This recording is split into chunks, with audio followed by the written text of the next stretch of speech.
Hey! How you doing, fellas? How you doing? Chip Goose here. Welcome to CP's live stream tonight. I'm just cleaning my teeth. Woo, boy! How y'all doing? What's going on, fellas? Woo! Y'all caught me right in the middle of polishing my teeth. Woo-wee. How's everybody doing tonight? Bumble Brimfield, Turning by Turners, how y'all doing? Woo! Fishing the Beauty, he has reached a point where he is going crazy with all them tools. No way used to say, woo! Hello, everybody. Thank you, Fishing the Beauty, the German, I don't know what you call that. The Cougarand? No, that's South Africa. How you doing? I'm not very good with my money. Mark C, how you doing? Mark Schumacher. Somebody got a good dentist. How y'all? I'm Chip Goose, boys. I'm not CP the Tool Addict. I'm Chip Goose. That's who you talking to tonight. It's welcome to CP. I'm not late tonight. I set her up for 8 o'clock, boy.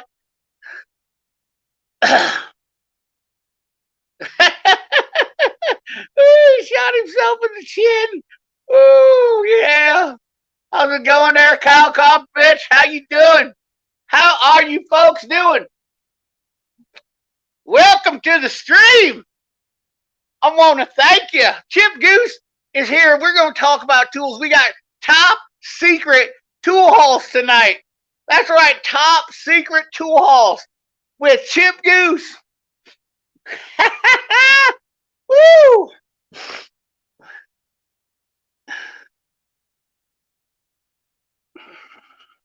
Let's see here. Do we need a little light on this?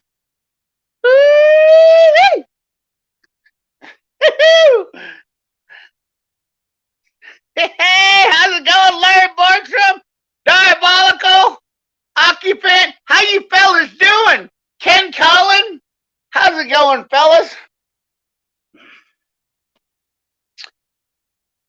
Country Mile, I gotta shoot you a link here. You gonna come on here a little bit. Henry, I got CP's doggy mutt. He's still here, just hanging out. We gotta get set up here a little bit. Henry 3R, we're gonna have a special guest on tonight besides me, Chip Goose. We're gonna have a special guest on Country Mile Garage. He's gonna come on. We're gonna talk to him. That's right, boys. Turbo Tata, how you doing? How you doing? I hope y'all are smiling bright tonight.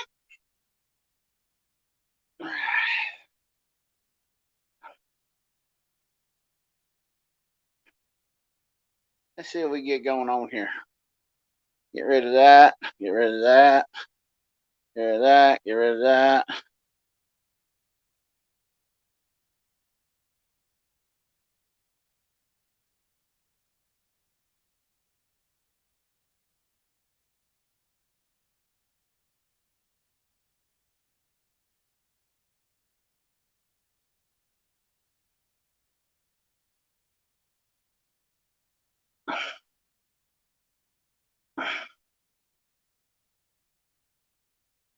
All right, we almost there. Okie dokie. Okie dokie, Smokey. Sorry about the delay here. We just working on some stuff. Working on getting this set up here. Top secret tool hauls with Chip Goose tonight. How you fellas feel about that? You guys like some top secret tool hauls? Woo! Top secret tool hauls with Chip Goose.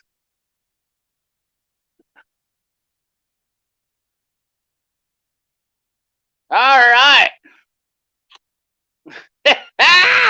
Woo! We got a bunch of people in here, boy. I'll tell you what. I think it was the Jersey Discount Tool Detailer. Fishing the Beauty. It probably was. I might have drank too much. All right, Chris Hodges. Yeah, let me get you a link sent. We'll come in here.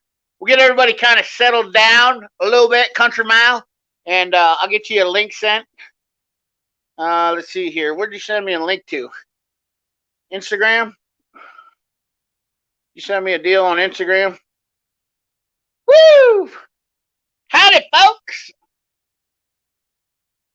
All right. Country Mile. Country Mile. Yep, I'll send you a link there. Okay. Okie dokie. Give me about, I don't know, 15 minutes or so, Country Theo, and we'll get you on here.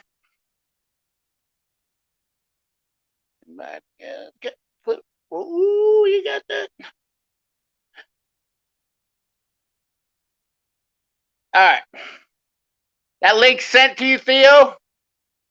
She sent out to you. So we have a special guest tonight, Theo from Country Mile Garage. I think y'all gonna like him. We'll get CP back on here a little bit when we get Theo in, but I just want to get everybody fired up. That's what Chip Goose does. You know what I'm saying? Woo! Chip Goose is here to party. Let's see here. Mark Benatine, how you doing, Mark? Ag Tech 45, what's up, brother? I see you on here all the time, boy. Thank you, Bumble Brimfield. I love you, brother. Thank you for the kind words. Hey, Ag Tech, how's it going? Yes, sir. Thank you, Fishing the Beauty.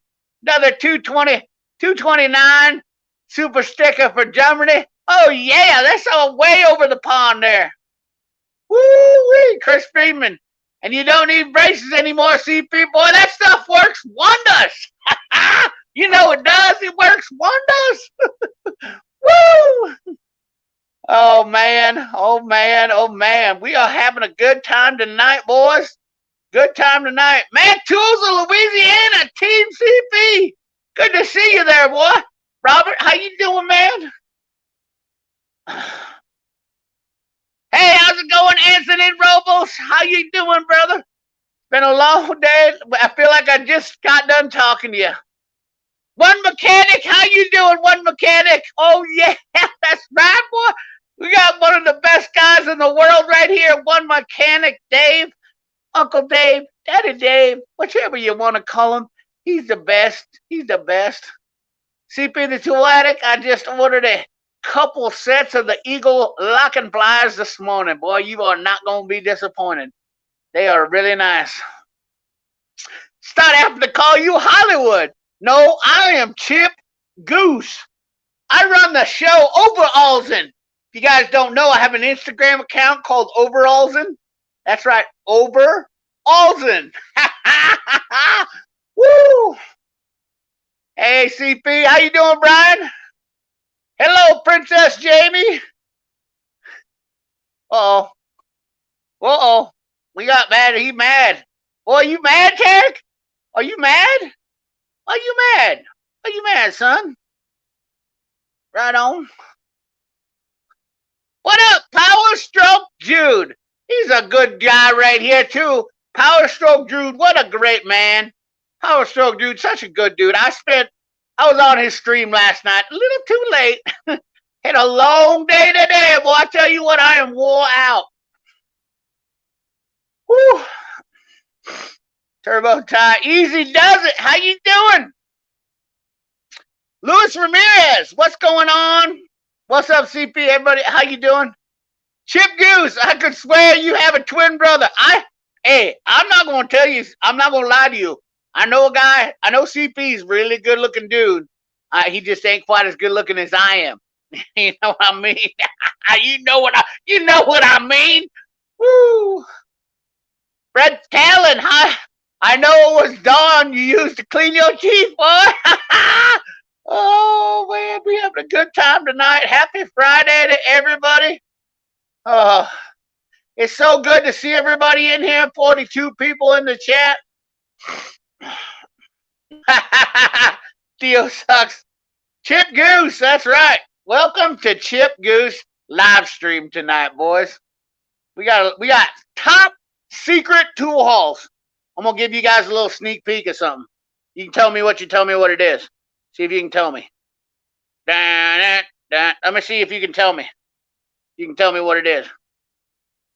Here it comes. Be quick. Oh. That's all you get. Brian Madrano. How good corn wheel box on Made in USA? Oh, yeah. I got a corn wheel box made in the USA. I love it. Well, CP got a corn wheel box. Let me rephrase that. CP got a corn wheel box. He love it. A patch of Heaven Farms, my brother to the north, tractor enthusiast. We're going to talk about some tractors tonight, I imagine. Grimm's Auto Service. How you doing, Brian? I hope you've had a good week. I hope you've been as busy as I have been. What's up, Rockstar Brother Steve? Rick Ellis, you the man. You the man. You the man, Rick. CP talks about you guys all the time. Man, you all good people. Doing awesome. Much better than I deserve. That is good to hear, man. That is so good to hear. Man, I'll tell you what. I love it when I hear people say stuff like that. That's just encouraging. We got everybody in here saying hi to everybody. We got, oh man, Rich and Bolts, how you doing? Joshua Brandenburg, AgTech 45, how you doing? Get one of those girls. You might be surprised. You might be surprised. I might already have one. I'm just saying.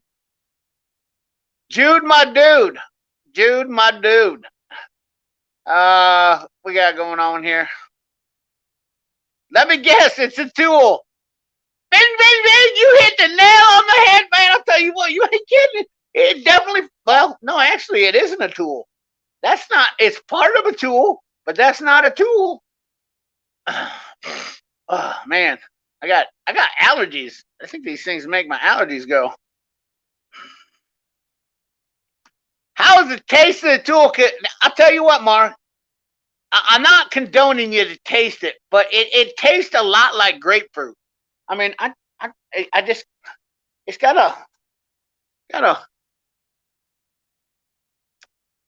like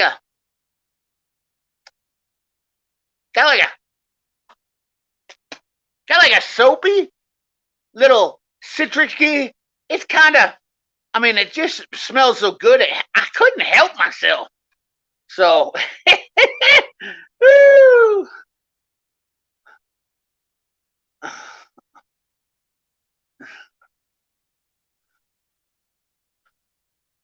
Started checking out stuff, really good stuff. Yeah. Yeah, Mac Tools, Louisiana, Turbo Tide, living the dream. Ha ha ha! Thank you, sir, but you are the man.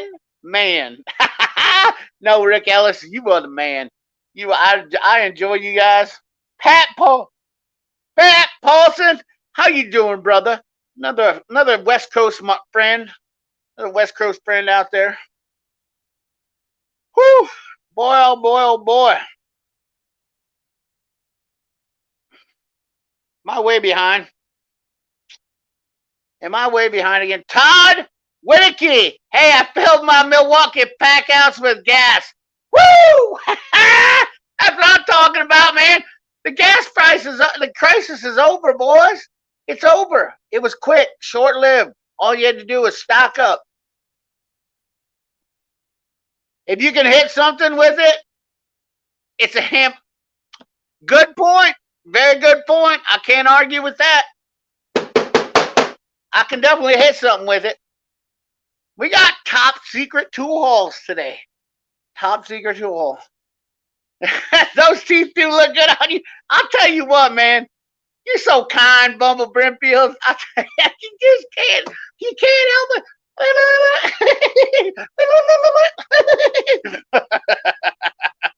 All right, I got to bring in CP because what's going on? What's good? I'm at the grocery store. Chip Goose is on. Tool guy. Chip Goose is here from Overalls In. You know the man. You know the man. He's here. He's finally coming out to play. Woo!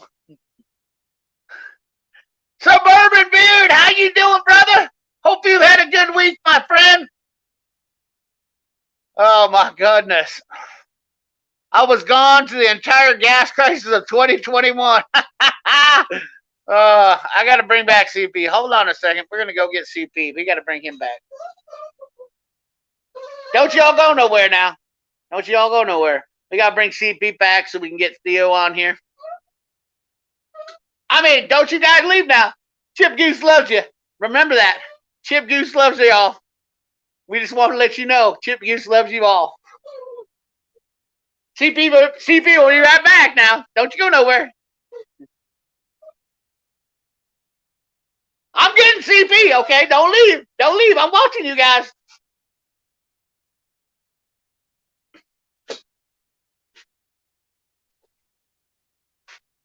Don't go nowhere.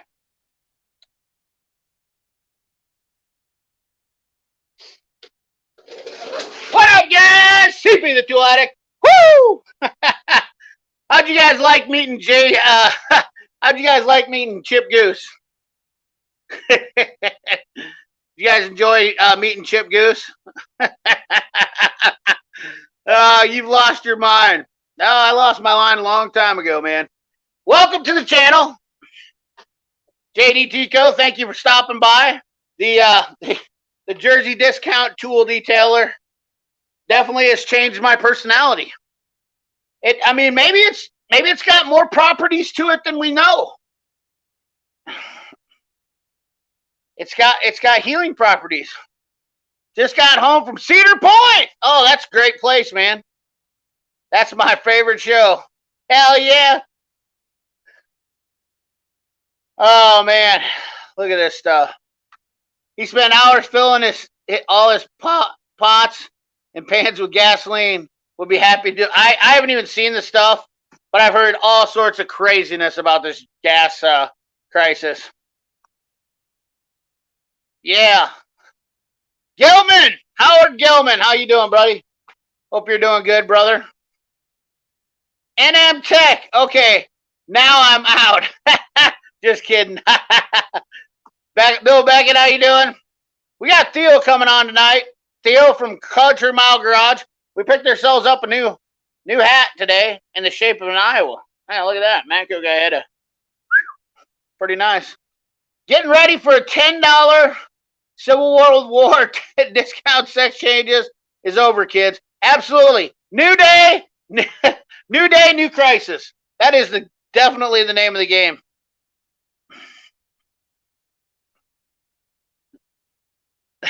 Thank you very much, JD Tico. It's all about having fun, man. That's all we're looking to do, man. We want to share, we want to spread the love and have a little fun. Get rid of all this negatorio. Let's see here. Tool Guy Ty. I've known the Goose for a while now. Actually, Tool Guy Ty kind of came up with the name the Chip Goose.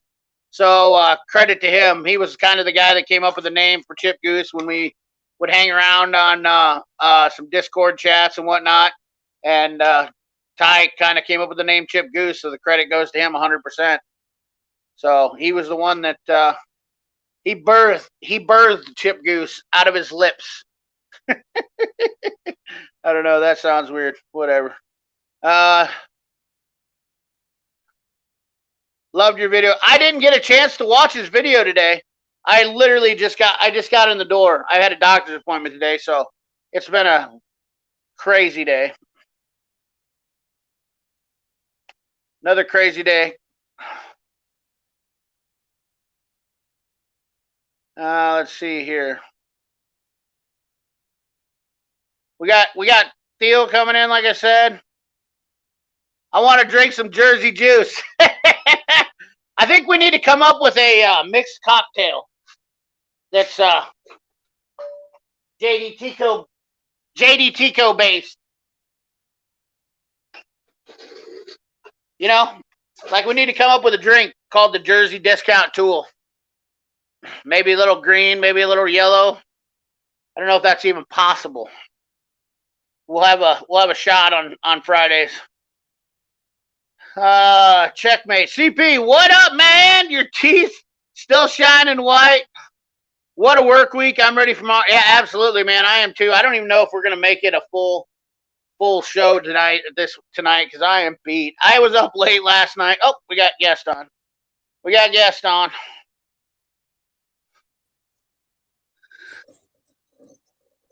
We got Theo in here somewhere. Oh, I got to get my... There you go. I got to get my danged old speaker hooked up here. Hold on. Never prepared for this. It's like I never had a guest on my channel before. We got sound. Can I hear you? Say something, Theo. CP, how are you tonight? Good deal. Gotcha. Good. I'm good. Good. We just had Chip Goose come on and introduce fire the show up. So I love Chip. he was definitely happy to come on. He's a crazy guy. Let's see here. I got to catch up here with the chats a little bit. Overalls in. Hold on a second here. I missed over some chats. I survived being in Virginia fuel-wise. I'm glad I'm headed back west. Ain't that the truth, man? I don't know what's going on up there, but we had a chat about that. My sister took her riding lawnmower to work as it had gas in it. Are you freaking kidding me? Oh, my God, dude. Hello, CPs. How's it going, Brian Meadows? Almost got everybody. We had some 3 tech difficulties. Dude, I'm glad I'm not the only one that understands the difficulties of making videos. You know, the partial reason why I moved, you know, Theo, it's probably nice for you because you're probably out somewhere where you don't have to deal with residential people coming in or customers coming in a lot, do you? You be pretty quiet in your shop? Well, I just do it after hours or, you know, on Saturdays. You know, I just shoot several of them and then I space them out throughout the week. So I do that. I just do it whenever I got a little bit of time. This is how I close the set. Right here. And I can make stuff. I do it in the evening, but when I was at the shop making stuff, I don't know how much time I wasted. Like people coming in, talking, I was trying to film. It was ridiculous. Yeah. Yes, the outlaw, Larry Borgstrom. Overalls in. That's right. Chip Goose is in overalls. And I think we got caught up here. I moved to Florida. All right, so let's introduce. I'm going to let you introduce yourself. Tell everybody about yourself, Theo. Well, I'm Theo, Country Mile Garage, and got a YouTube channel. Got a shop. Work on cars, trucks, and some ag equipment, stuff like that. Do some welding. Jack of all trades, master of none, certified in nothing except for bullshit. So there you go. Hey, my kind of people, right up my alley. Just good old boys doing good old things. Yes, sir. So Theo, you've been working on stuff for how many years? Ever since I was a little guy. So I've been working on stuff my entire life. So that you know, I grew up on a farm and we never sent anything out. We always fixed everything ourselves. So there you go. You know, and so you got a lot of years. Right? Yeah. Yeah, and the key was just to keep it going, and until we get a rainy day, and then we'll bring it back into the shop and get it fixed right. Or if we don't have to send it off, we'll worry about that later. But it needs to get done now. So I hear you, man. That's kind of how I got started into it. I literally grew up on the farm myself, dairy farm, and then you know, the rest is history. You know, you learn to fix your stuff, and then you go to the city and you move to the city. I moved to the city when I was 13, and then you ask people to help you, you know, and it's not like living in the country where you ask somebody to help you and they're like, oh yeah, I'll come help you. So, and then of course I was never really around fuel injected stuff until, you know, I was 13. My first car that I bought was fuel injected. I bought when I was 16 was a Honda Civic. it was technically fuel injected, I guess. 81 Honda Civic. Wish I still had that thing. Man, that was a good car. My first yeah. one was a Jeep Grand Cherokee. Oh, really? Yes, sir. I had a couple of those. I've had a few automobiles in my life now. Yeah, same thing I here. can't count them all. Luckily, as long as I haven't had more vehicles than I've had women, that's all that matters to me. I keep it under wraps. Henry, come on! I have to get that dog in. Oh, there you are. What are you doing? Oh my God, your paws are muddy. What are you? And then you jump up on me. Oh my God, look at this guy. Everybody's got to see this. Come on, look at this muddy. It just rained here. Look at this freak. He's digging up moles. What do you get into? You smell like poop. Did you find something and kill it? I mean, his feet are just smoked. Say hi to Theo, Henry. Say hi to Theo. Say hello to everybody on the YouTube. Yep. He's just like, yep, what's up? So, Theo, you got a dog? Yep, we got a dog here. So Australian Shepherd. Farm dog? Yeah, farm dog. His name is Diesel. Diesel. Yes, sir. Perfect. Yep. Wish I still had my first car, 1993 Piston Honda. Says Jeep Y Day. Big fan, Henry. Big Henry fan. See that? Someday maybe you'll get to meet Jasper. Someday maybe you'll get to meet Jasper. Henry's the best dog with other dogs. That's the great part about him. Except if they don't like him, then that's the only problem. Right. Then we have a problem. So Theo, you're a big New Holland fan, tractor fan, right? One of these days we're gonna get Ag Tech and Apache Heaven Farms. We're gonna have a all-out tractor stream, and we're just gonna BS about tractors because I love tractors. I have a Super M and a Super C. I redid the Super C 100%, and the Super M was my grandpa's. Put a wide front end on my Super M, and I've had a lot of tractors over the years, but those are the only two I kept because really that's the only two I could keep. When my dad passed away, we sold the farm, and that left a lot of equipment you had to pick and choose from. So I chose the Super C and the Super M. I'm a huge Farmall fan.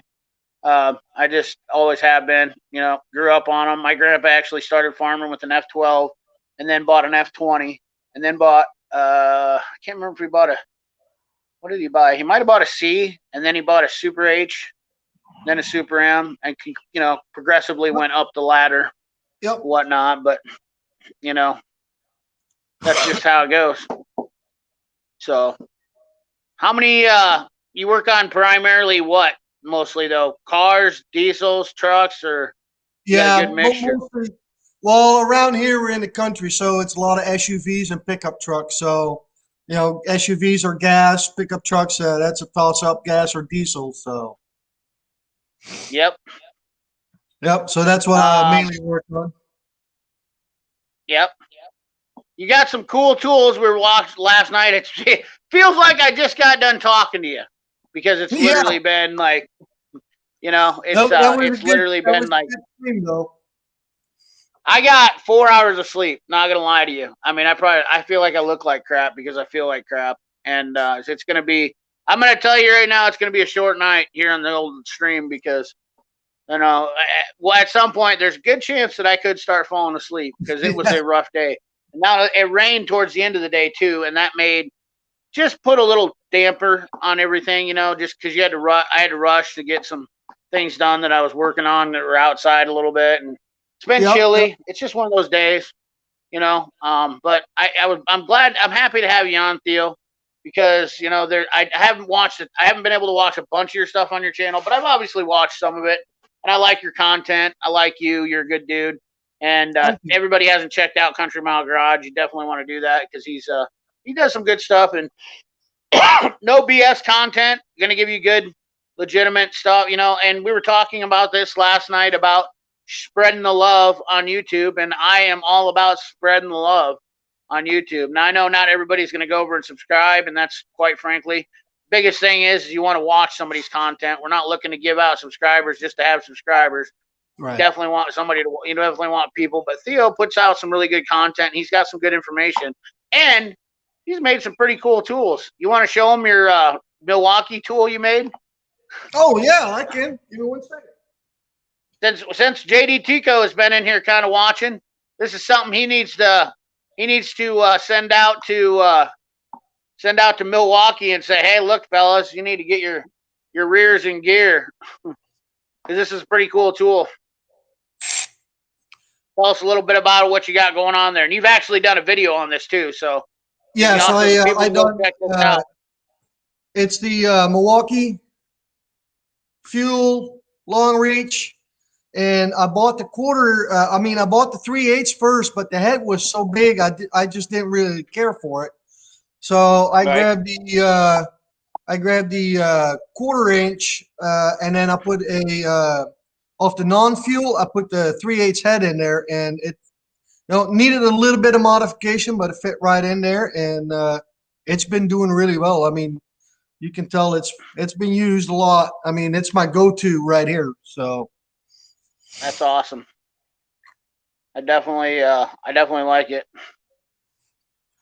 Well, I'm curious to see how they come. The high-speed one from Milwaukee. I'll be curious to see how they work out. I'll be curious to see when they come out with the long reach for those. I mean, that would be almost the same as this thing here. So I can tell you that it's a good idea for the long reach. Obviously, I run long reaches only for the most part. I do have something different coming up that I bought. I really do like the Snap-ons. I've used Milwaukee, and I've got a Milwaukee. This is the first cordless ratchet I ever bought. Well, a second cordless ratchet I ever bought was the Fuel, and the 1/4 inch is a great ratchet. My only one problem is this paddle kept getting stuck in between someplace when I was wedging on it, and then I had that happen. That was my only problem with it. But it's got a lot of good power. It's got a lot of good speed. It's a good ratchet. It'll do the job. Obviously people are out there doing work with them, so that's the good thing about it is, and you save a little bit of money by buying a Milwaukee. Long reach can't be far behind. No, but the cool thing is that 3/8 head you did in that 1/4 inch. Hopefully they do get the long reach out there. Stephen Letts Performance. He's another good old boy. Theo, Stephen Letts might not be too far from you. He's in Michigan. I don't remember. You're in Ohio, but he's in Michigan. Stephen Letts is a wood guy, chopper, and he's a car builder, and he's got a channel Indiana. too. I'm from Indiana. Oh, you're Indiana. Okay, Yes, sorry. sir. Well, Indiana's right below the Michigan, isn't it? Yeah, right there. Yeah, Michigan state line is about 2-hour drive for me, so and then I'm right there. Okay. So. Yeah, there you go. Yep. Nick Pixel in here. Congratulations to Nick Pixel. Sorry, we're gonna jump on this a little bit. I'm glad you showed up, Nick. If you want to come on for a little bit, Nick, let me know. I think he's just about to crest 10,000 subscribers, and I know we talked about this a little bit last night, Theo. But Nick Pixel actually, I can't say enough, man. 5,000 subscribers in the last 30 days. He was right with me, and he just blew up this month. He's doing it right, man. So big shout out to Nick Pixel. He went from 4,500 to 5,000 in like 30 days. Dude's killing it. And if you guys haven't checked out his channel, he does great content. He's got great tips and tricks if you're a YouTuber. So Nick Pixel's a great guy. He's a great friend of mine. He's over in Pennsylvania. So definitely huge shout out to you, Nick. I can't thank you, or I can't be happier for you, man. Really proud of you, man, for doing that. It is just absolutely fantastic. So he's living proof that we can all do it if you want to do it. If you want to do it, I mean, he tried and tried, made videos, and finally got one to pop, and boom. So worst trip of my entire life was going my ex-wife to Indiana. Thank God for a divorce. That's what I use black light on a stream light for. I must have missed something in there. Country Mile got me today. Totally real deal, no BS stuff. Is that? I don't know what he's talking about. Is he talking about something for you? Yeah, you watch a couple videos, and the one on I did a video for young technicians. A couple tips and tricks, what to watch out for, and what do's and don'ts, stuff like that. So Oh yeah, yeah, yeah. There's a lot of the good thing about the thing that Everyday Fleet Tech. How you doing? I want to point this out. Yes, thanks for my friend working on some camera stuff for a friend right now. I'll ping you in a bit. Perfect. Sounds great. Congratulations once again, Nick. I don't know if you hit it right now or not, but I just want to tell you, me and Nick are really good friends. So, anyways, yeah, the tips and tricks stuff. The cool thing about YouTube that I really like, and with you doing that, Theo, is that in every part of the country, there's a lot of things that can be different. So yep, when somebody's giving tips and tricks, you can pick up, and it's not just one video to watch out there that makes a difference. It helps by getting information from a lot of different people, because when I started YouTube, there was a lot of people that were always like, oh, this jump pack works the best and it's the bomb.com. And I was like, it doesn't work the best, and you're from the South. right, So, that your jump pack might work great down in Arkansas, but it doesn't work good up here when we have 20,000, or we get below 20 below, or I yep. don't know what your temperature is, but we get to 20 below, a Yeah, lot of we times. get weeks. We get weeks like that. We get a little bit of everything. So we get really cold for a week or two, just like anybody else, and we get a couple weeks that it gets really hot, like in the South. So we get a little bit of everything. So Yep, it's different parts of the country create different problems in auto repair. yeah, oh I yeah, even actually, to not sound like I'm being jaded towards northern territories, talking to another technician from Arizona, and he was like, yeah, dude, like we have problems with rats all the time. Like rats, rats, rats. Oklahoma, rats, rats, rats. I talked to another guy, and so wires getting chewed on cars is a big common down there, where that's not as much of an issue up here. I mean, if you let a car set for 20 years here, yeah, you'll probably get some mice damage, but like if you let a car set here for a year or so, probably not going to have to worry about it too much. Whereas those guys literally get damage on vehicles, like, I mean, like right now. I think yeah. Armin told me, Superbike Armin said that he literally was working on a car, and the lady literally parked her car outside, and that was just in California. And it literally was like 2 weeks, and the rat got in there and chewed some wires. And I was like, "Are you kidding me?" He goes, "Yeah." He goes, "There, if you guys watch Puddin's Fab Shop, he calls them puddin possums." I think it's funny because he's done so many videos where he does the rats, which you'll understand a little bit more. But yeah, it's heading CP heading for 5,000 Brian Meadows. CP heading for 5,000. Wash his hands. Zim Hollow Farm. There you go. Stopping by. Got to go to bed here. I'm in Pennsylvania. There you go. Another farmer. Yep. I hate selling all the boost packs. I could imagine that would get a pain just for the fact that warranty stuff would be something that would be a mess with if you're not. Mechanics, lube techs need to be cautious with tool trucks. Yep. Yeah, there's definitely some stuff. There's definitely things you do have to watch about a tool truck. I never ever condone a new tech to get Well, on a tool truck and buy. it really depends on the person that is on the tool truck. Yeah, depends I on the mean, tool truck dealer. yep. Because if you got a guy that says, I want to sell this young cat a box, and he knows darn well that a box won't be no good for him, that is not a good that's not a good tool truck guy right there. You I'm want to sure start him Nick off, from JD Pico. Whoops, sorry. right? Go ahead. I'm sure Yeah, Nick, I mean, a seasoned guy is not going to let a new tech come on and run up a $1,500 bill. right. That's the problem. And somebody else who's greedy and thinks that they're going to or not know any better. And like Parker, my Matco guy, my new Matco guy, I've actually told him about that stuff too. Like, ask a tech how long they've been in the business. And they get big eyes, boy. I'll tell you what, you see them tools and you're like, woo, baby! right? You see stuff like Theo's box. You got a nice what, 6S or 5S? Actually, it's older than that. It's an MB series. Was Oh, it no kidding. 8535? Yep. Yep. That's because they're still using Mac part numbers when they Yeah. come off Well, there. That's what. actually, the 6S is identical still as of today. I Yep. mean, it has the exact same drawer handles on it and stuff like that. So it's still the same That's box. cool. I thought for some reason I thought your box was sick. It looks so nice, but you took good care of it. But you've also got a Jamestown cart too, also, right? Yeah. Yep. So Jamestown's are nice carts. I will say I didn't hate my cart. It just wasn't big enough for what I wanted it for. That right. was my only.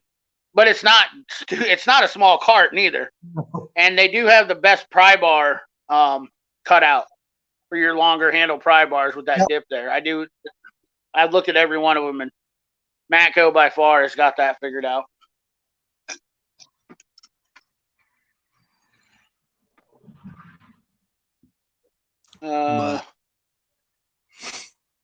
Let's see. What else can you tell me about your experience with as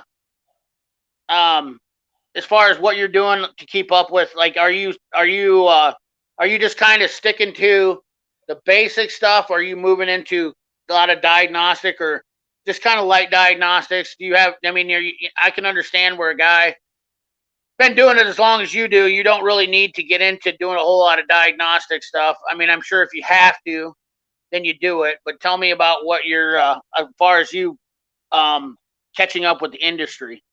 How does that work out for you? Well, see, for what I see here coming through my shop, I don't work on anything newer than, the newest thing that comes in is 2010, Okay. and most of it is between 2000 is right around the 2000 to 2008. Right. So that's basically the stuff I grew up with. So I mean, I really Perfect. haven't really had to do anything with it.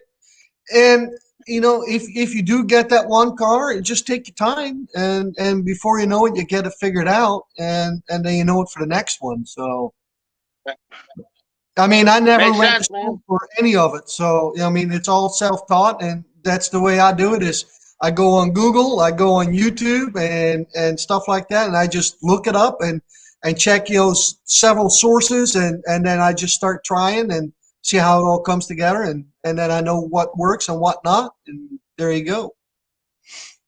So I kind of set you up for this question because I was hoping you were going to say that, and that's exactly great because I know a couple guys that have been working on stuff for a long time like you, and they're really gifted with the knowledge that they have of stuff that they've done, and there's no way in hell that I want to take away that accreditation because it's definitely you have experience on a lot of things that, like, people just think because you don't do a lot of diagnostics on newer cars, that doesn't mean that you're an irrelevant tech. And I've heard people say that about older techs, and this is why I'm wanting to spread the message about that is older techs bring a little bit more to the game as far as experience than people think about. Like, and you're still working on 2010. I'm not saying that you're irrelevant, but it's good to understand that you don't have to move into the next generation, because I know there's some older guys out there that are struggling.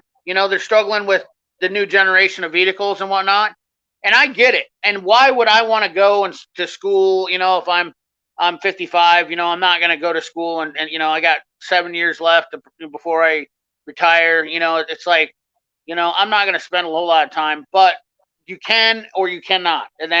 But there's enough work out there on these vehicles that you don't need to do computer wise that you can still get done. And there's enough good information out there. So it's really cool to hear from somebody that says, well, if I need to figure something out, I'll find the information and figure it out, because you adapt. And that's the really cool thing about it is your ability to adapt is so much greater than say a young technician, because they don't have any idea where to go. You have instincts, you have experience, and you just have general knowledge, basic automotive repair that helps you be able to get through fixing some stuff. Yeah, exactly. Yeah. It started on the farm, Yep. it's the simple things like a hitch pin. You need to go find one, or it fell out, and you need to keep this thing going no matter what, or a PTO shaft, or a hydraulic line, whatever it is. You need to get it fixed now and be going now.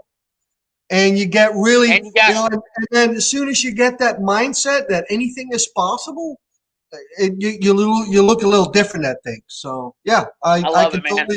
I can totally relate to that, CP. I totally agree. So yep. Yeah. Yeah.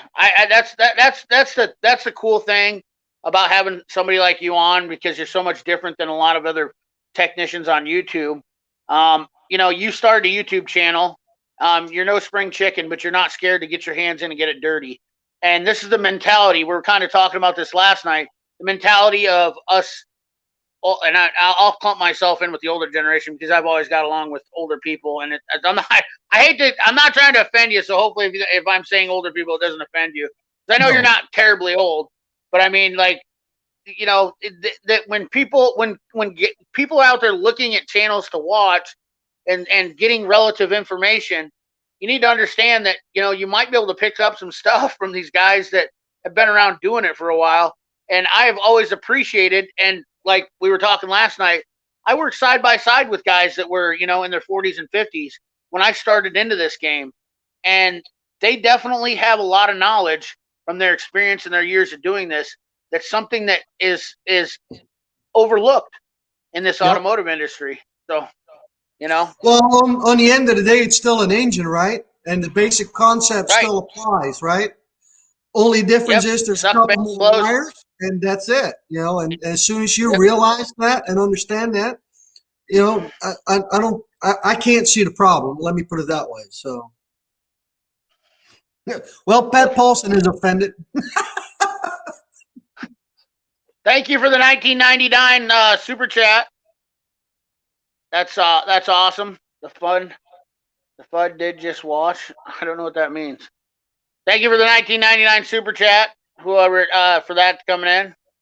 I hope Tarek isn't mad at me. I don't make that comment he said at the beginning. I don't know that I did anything to him, but maybe it's hard to tell sometimes online when somebody's joking or not. The politically correct term is boomer American. I don't like those terms. We talked about this last night. I hate the word millennial. I hate the word Gen X. I hate the word boomer. I think it's all stupid because when I was growing up as a kid, we never looked at somebody that's in their 40s, 50s, or 60s as a boomer. We never looked at somebody who was in their 30s as a Gen X. We never looked at somebody that was in their teenage years as being a Gen Y, Gen Z.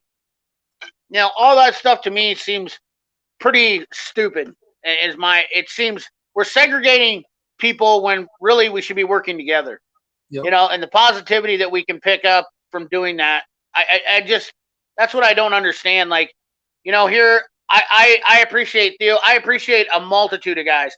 I appreciate there's Dezini has a good channel. He's a younger guy, and I appreciate him. Like he's learning and he's figuring stuff out. In this business, you cannot ever get enough information from people. Right. It is definitely something that you literally like. Don't.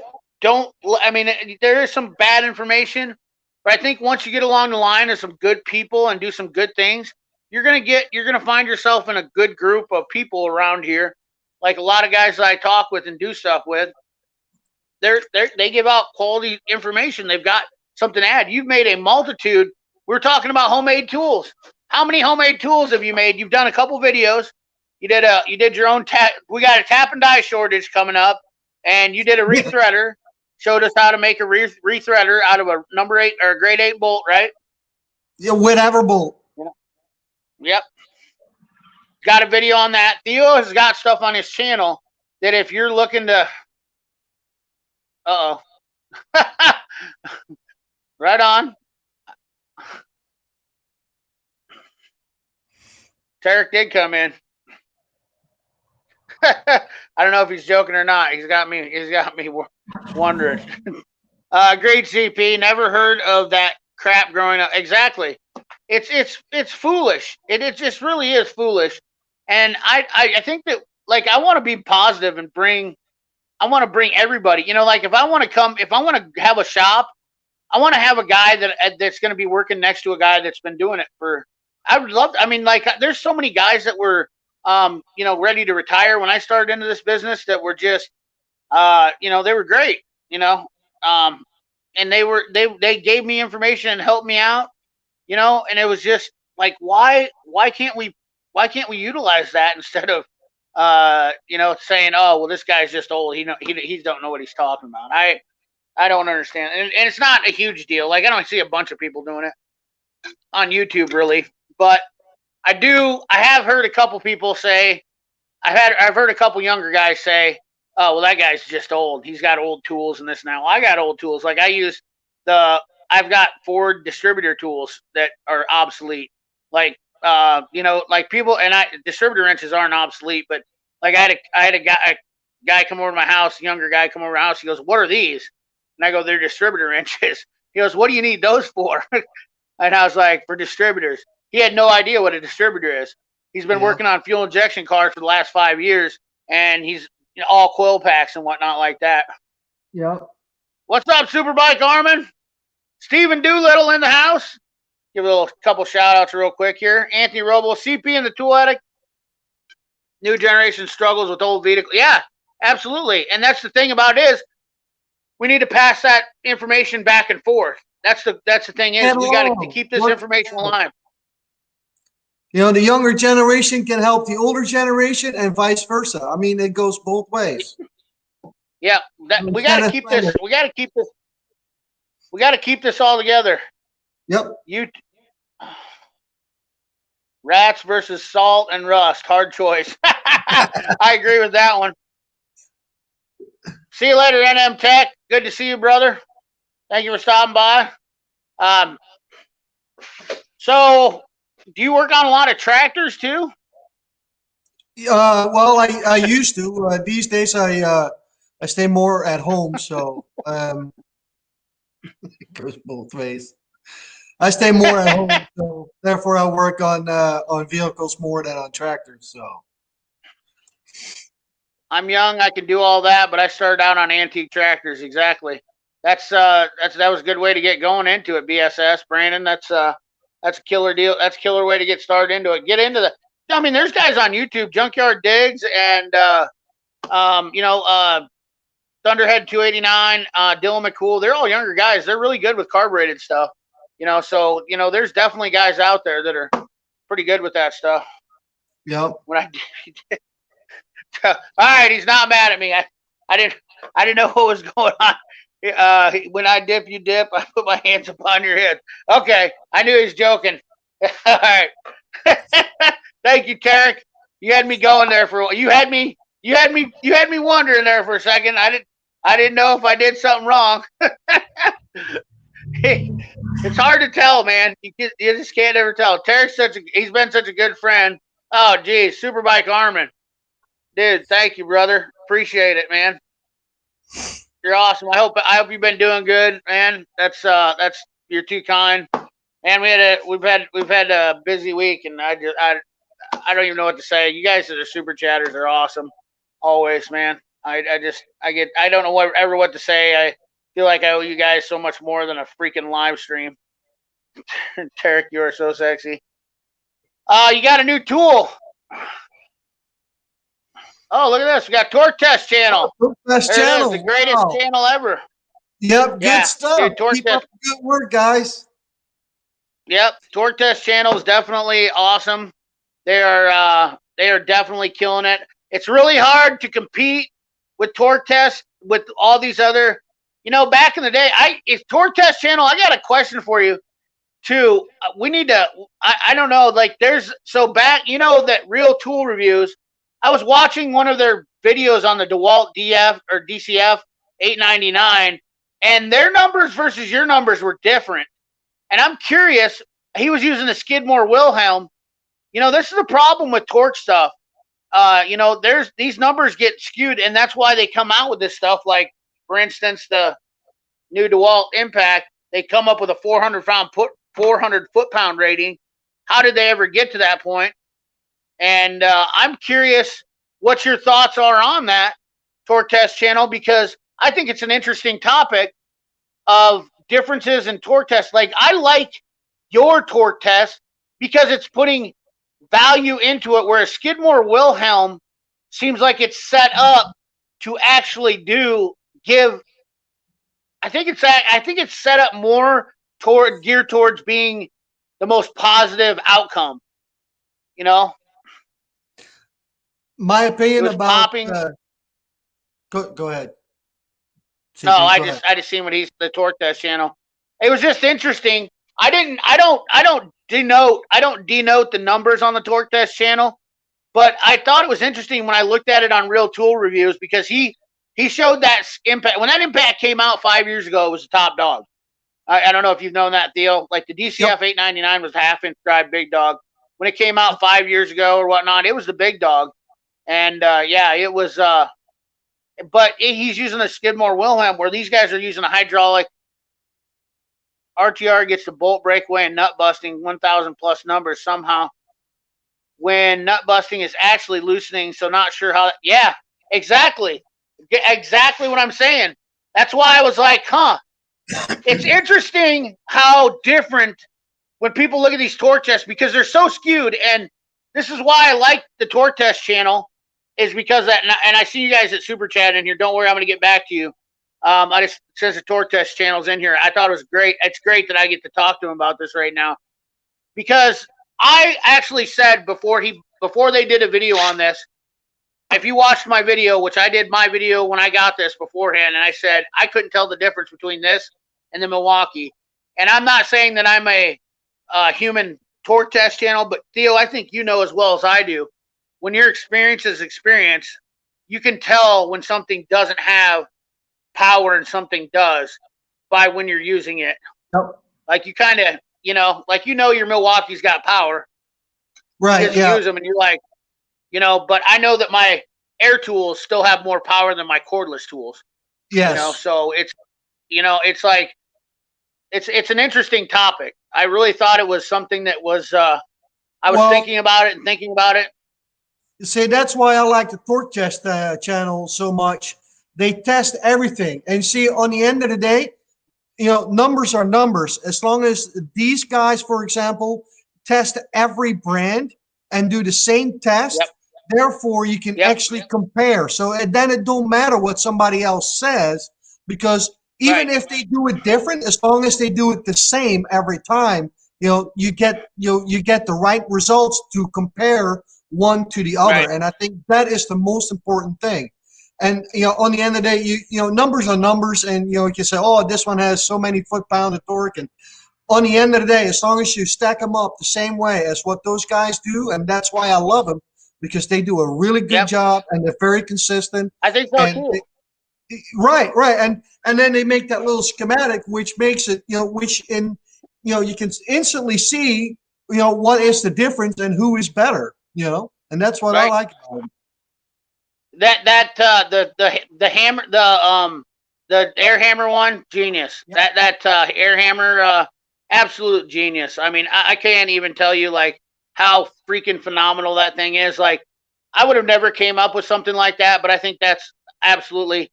So I've seen there's a video out there with the Mac Tools one, and they've got a impact tester, which they do a side-by-side comparison. But obviously, when you're seeing a company that's promoting their own tool, you're gonna know they're biased. I mean, we all seen the Flex videos, right? I mean, let's not, we all seen the Flex videos, and they were very skewed. Hit it, and it's just Larry Borgstrom, the Outlaw. Thank you for the $5 holler, brother. Appreciate you. Pat Paulson, Derek, is that in good Las Vegas way? Thank you, Pat Paulson, for the $5 holler. But torque test channel. Oh, ballistic power guide. Lincoln Welders stood up and took care of me. Yeah, Lincoln Welders actually they JC Smith did a video, and I like what he said about him. Big fan of Lincoln Welders myself. You got a Lincoln? Yeah, I always had Lincoln, so I stick with them no matter what. Oh, nice. Working for the ball joint press. I ordered the new Matco ball joint press, and I have a feeling that it's going to be. I know a couple guys that have it. I know it's the baddest press on the market, so that'll be interesting. Let me know, Torque Test Channel, if you're going to need that tool. I'll be more than happy to send it to you because I've been waiting on it for like 4 months. Yeah, we sort of need to test every dang tool, which is the plan. Absolutely. Which is going to make, I mean, you're already getting awesome views on your channel, and you guys are doing it right, man. It's been a long time on YouTube since anybody's put out something where you can, and I don't like the, and I don't want to get any other channels like riled up, but like the real world stuff is hard to compare numbers because you can't get numbers out of it. But the ones where you see where they do the torque down on a, first of all, a lug nut is the worst thing in the world that you can do a torque test on because it's a bolt that stretches. It was only made to go to soap. I can't tell you how many times I've watched those videos and I'm just like cringeworthy. Like, are you kidding me? Like, you're doing torque tests on a lug nut? Like, yeah, like I use grade 10 bolts. So I've been doing some torque tests on some stuff, but I use grade 10 bolts. This is a 22 millimeter just for 3/8. And, and the numbers, it doesn't feel right to me. When I do them, like I know when I'm working on a car with a rusty bolt, you know what I mean? Like if you're taking out like a bolt out of a knuckle, I know some Subaru ones are a pain, and some of the heavier ones, it's you just know, you know what I mean? You know when you know, like working on old Chevy stuff, taking off taking off anything, some old stuff on the rear ends, and I'm trying to think of stuff come off the top of my head. Some nasty ones that always go crank bolts. I mean, let's talk about crank bolts on Hondas and stuff like that. I mean, for Christ's sake, you just know. Yeah. Did I miss Nick Pixel? So, anyways, I appreciate you stopping by Torque Test Channel as always, and appreciate your content because you guys are really doing a great job. And I wish I could recreate something so I could test stuff for myself personally, because I'm always curious. But at the end of the day, I know that this stuff right here, my hands and my brain, are going to tell me everything I need to know. It's just hard to convince people that when you're telling them. You know what I mean? Princess Jamie got another one, pinion yoke bolts. She got a what? Piston yoke bolts. Yeah. Yeah, there you go. Oh, absolutely. Those things are a pain. Henry, get in here. I'm going to get that dog locked down. I didn't want to shut the door, but he wants to run around and come on. We'll see if my internet goes away. You better run, boy. I'll tell you what. Larry Croft. All right, let's see here. Let's catch up in the chat. Considering going way back and testing first-gen impact wrenches, bring it the first-gen half-inch impact wrench. Well, you know what I would like to see? Honestly, I would like to see my old 2112 IR, how that thing stacks up today, because this thing's always been a beast. This thing has always done a killer job for me. So I would definitely like to see some of the Gen 1 stuff come back and do some testing on those. You know what I mean? Some of the older air tools. I got some new stuff. I got this new baby. Oh, is that the new Matco one? Well, that is the new Matco one, isn't it? Look it out! Listen how quiet this is.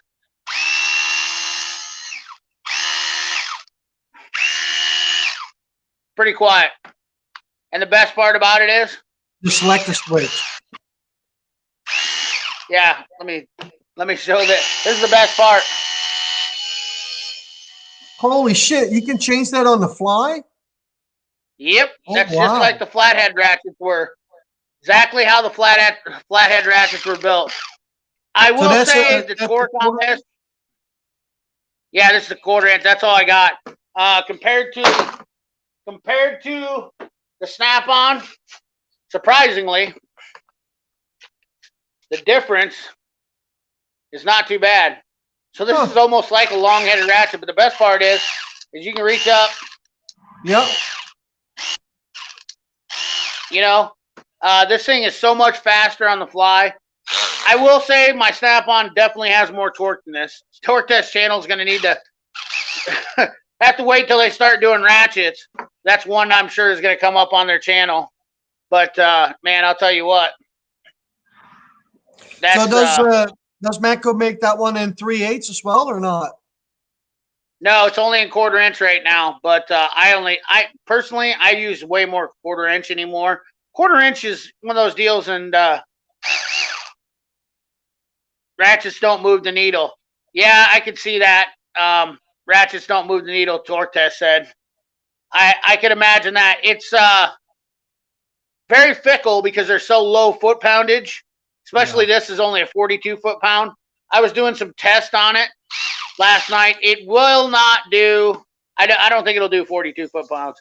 I think it may do 40 at best. But that's me torquing down a bolt and going that route, and I don't believe in that. I think that's all, like smoke and mirrors. That's not really. Like for Torque Test, I mean, they're on their channel. They can make a special setup for that. If you use thinner oil and bigger lines, I mean, it makes it easier to move that oil around. We're taking 25, 30. We're talking 25, 35 foot-pounds is pretty uneventful, right? Yeah. The only thing I can say is that people, I don't think it really matters, honestly, on 1/4 inch, and I agree with them about that.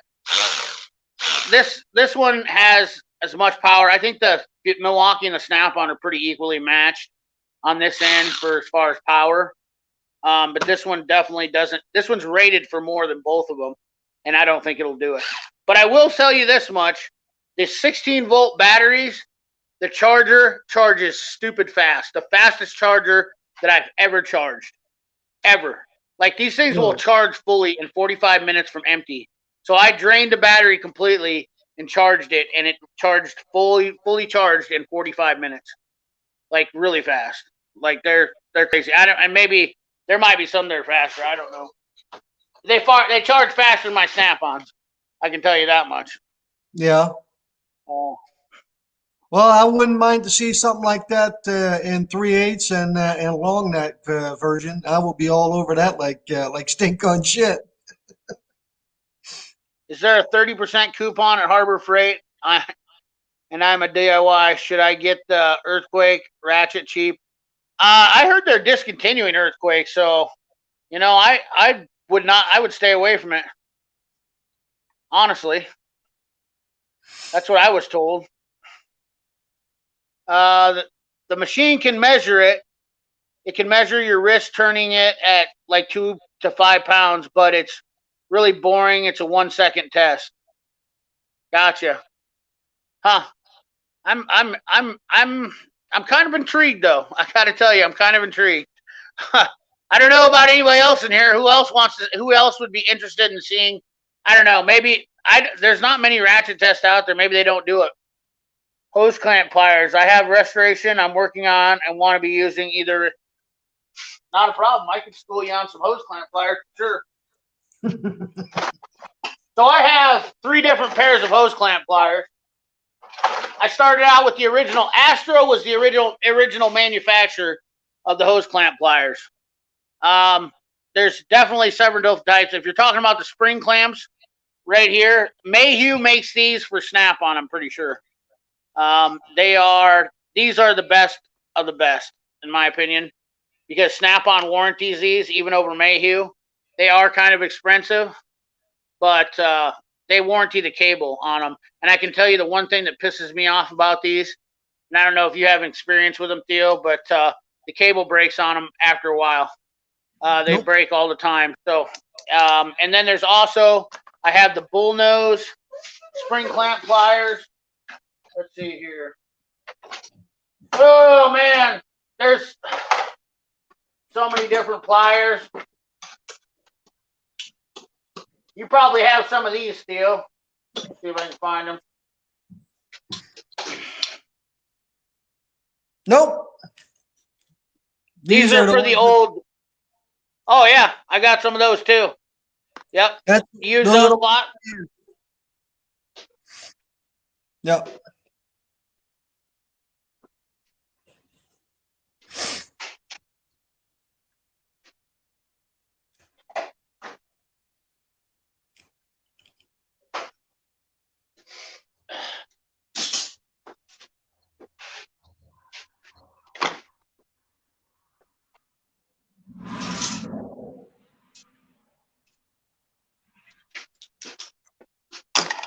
All right. These are really nice too. These are the same as the spring clamp pliers for these right here, but only in a plier form. So we got all sorts of spring. We got all sorts of them. There's the ones you're talking about, Theo. Yep. Yep. You have. They work Those pretty good. I have another thing too. You can also get away with this tool.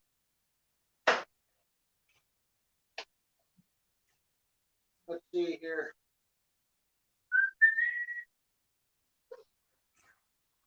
Gotta find it. I got too many tools, Theo. You ever have that problem? No. I just don't have enough storage. When you got 4 toolboxes full of crap, it definitely becomes a challenge trying to remember where everything is. There she is. Then you got this tool right here. Yep. Which actually works on a 1/4-inch drive. Yep. These are actually not terrible neither. Yep. And then they just you put it over the clamp and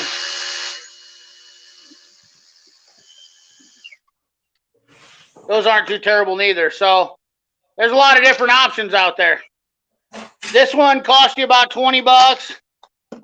Even JD Tico, I think, probably sells these. These are rebranded from JTC.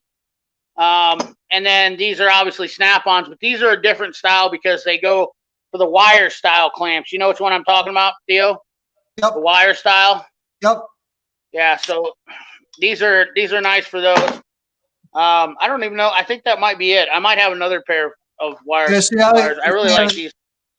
I use them in combination with a flexi thing. What's that? I use them in a combination with one that. Oh yeah. Yeah, there you go. That makes them really nice to use those too. Lyle rebrands these. I believe I got this one from, or not Lyle rebrands it. Yeah, these are made from Lyle in the USA, and then Mac rebrands them from another company that isn't Lyle, and they have a square drive on the end, so you can use. You probably have the Lyle one, right? Yeah, I got the exact same. Mm-hmm. Yep. I personally like the Mac one better, to be honest with you, because it's got a hex drive on the end. Okay. You know what I mean? But this one is nice because it's got knurling. You've used it. They both work pretty good, but I mean, if you want to split hairs, like we were talking about vice grips last night, you know, like that's why I like the Mac one, because it's got a hex drive on the end. 13 millimeter or 10 millimeter, I can't remember which. But this is probably your cheapest option for spring clamps too. If you get along, do you get along with using yours? I haven't used this a ton. I'll be honest with you. Yeah, I only use mine like once or twice when I just can't get that clamp in there. I use this and then run it down. So. Yeah, I use these all the time. In fact, these just got warrantied out here not too long ago, and I bought these used off the Snap-on truck. And then this cable broke, the end broke on it, the tip came off. But these are the ones I've used for years. So I just stuck with using them. But I got a Craftsman pair of these, and I got the original Astro that invented them. Astro came out with them. So, yeah, fun stuff. Yeah. More tools, more money. I only have like just in hose clamp tools right here. I only have $500 worth of stuff. No big deal. You know, like that's the life of tools right there. Yes, sir.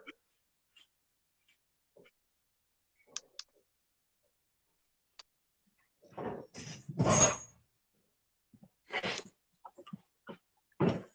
gotta get these suckers back up on here. And then the nice thing about these is, though, I can store them like these. That's what I like about them. So that Yeah, cable that isn't is whipping nice. all over. Yeah. I was going to get the Mayhew ones, and then Snap-on guy told me that they warranty the cable. And I can tell you that I have literally broke so many cables on these pliers. That's why I have a Craftsman and an Astro, because I used to buy the cables all the time, and I was like, I'm done buying the cables.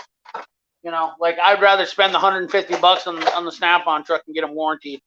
I spent probably close to 150 just on replacing cables on those other ones.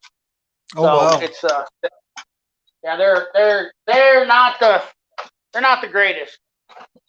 I mean, when they came out with those spring clamps, they're nice because you can put the clamp back like factory, you know, but they are a pain in the butt. There's no doubt about it. Yeah, and you know, on the other hand, you'd never have to worry about them marring up the hose like a hose clamp can if you tighten them too tight. Matco, yeah, I love those old CJs. Well, I must be way behind in the chat here, ain't I? Hello from Illinois, GR Dre.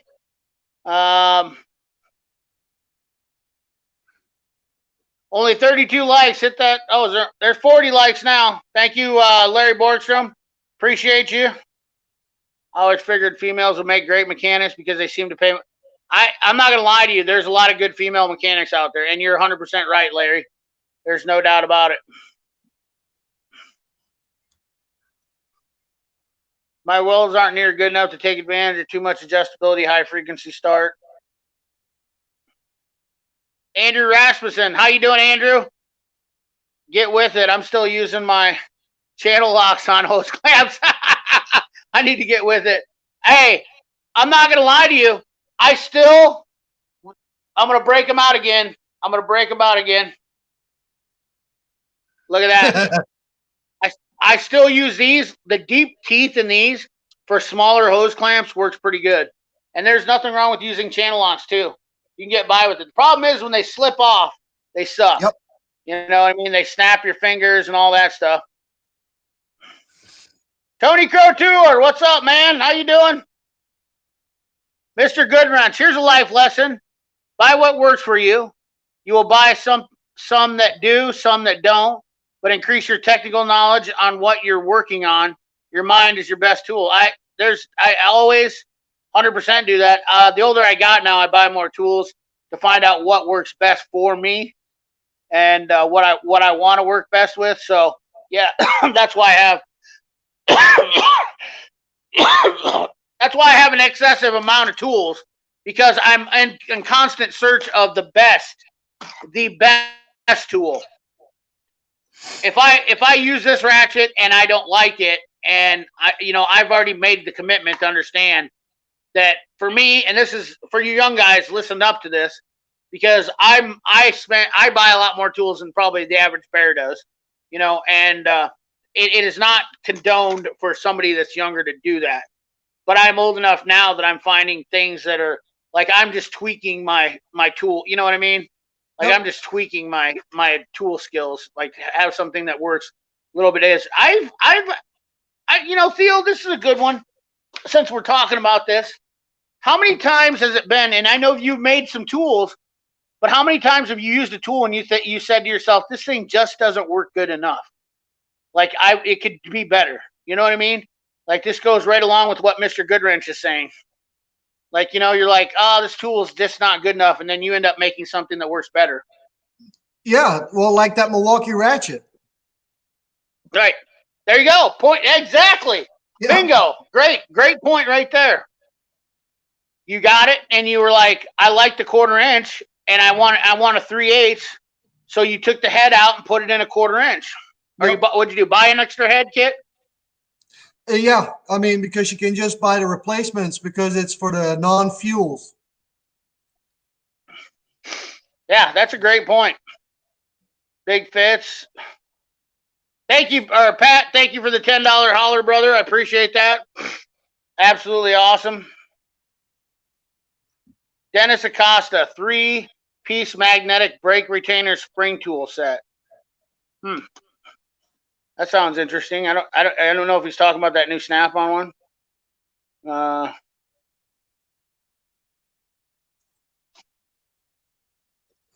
Pittsburgh or Icon 25-inch breaker bar, and why? I personally would only have a half-inch ratchet nowadays. Theo, that's a good one for you. Do you use a breaker bar much anymore? On cars, no. On farm equipment, yeah. This one I got. Got two of them.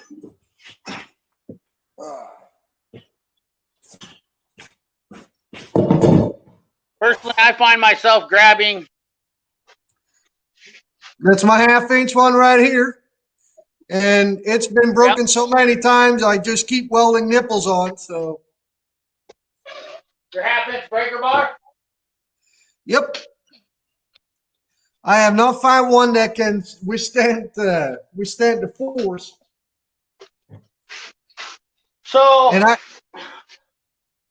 and then the other one I got is this one here is a what's it? Tecton 3/8. This a heavy bastard right here, and a long one. Is that a 3/4? Oh yeah, yeah. I could see in a 3/4. 3/4, and then I put an adapter on it because these you can buy dime a dozen. So here's my problem with breaker bars: is most of the time is this right here, which I've never had.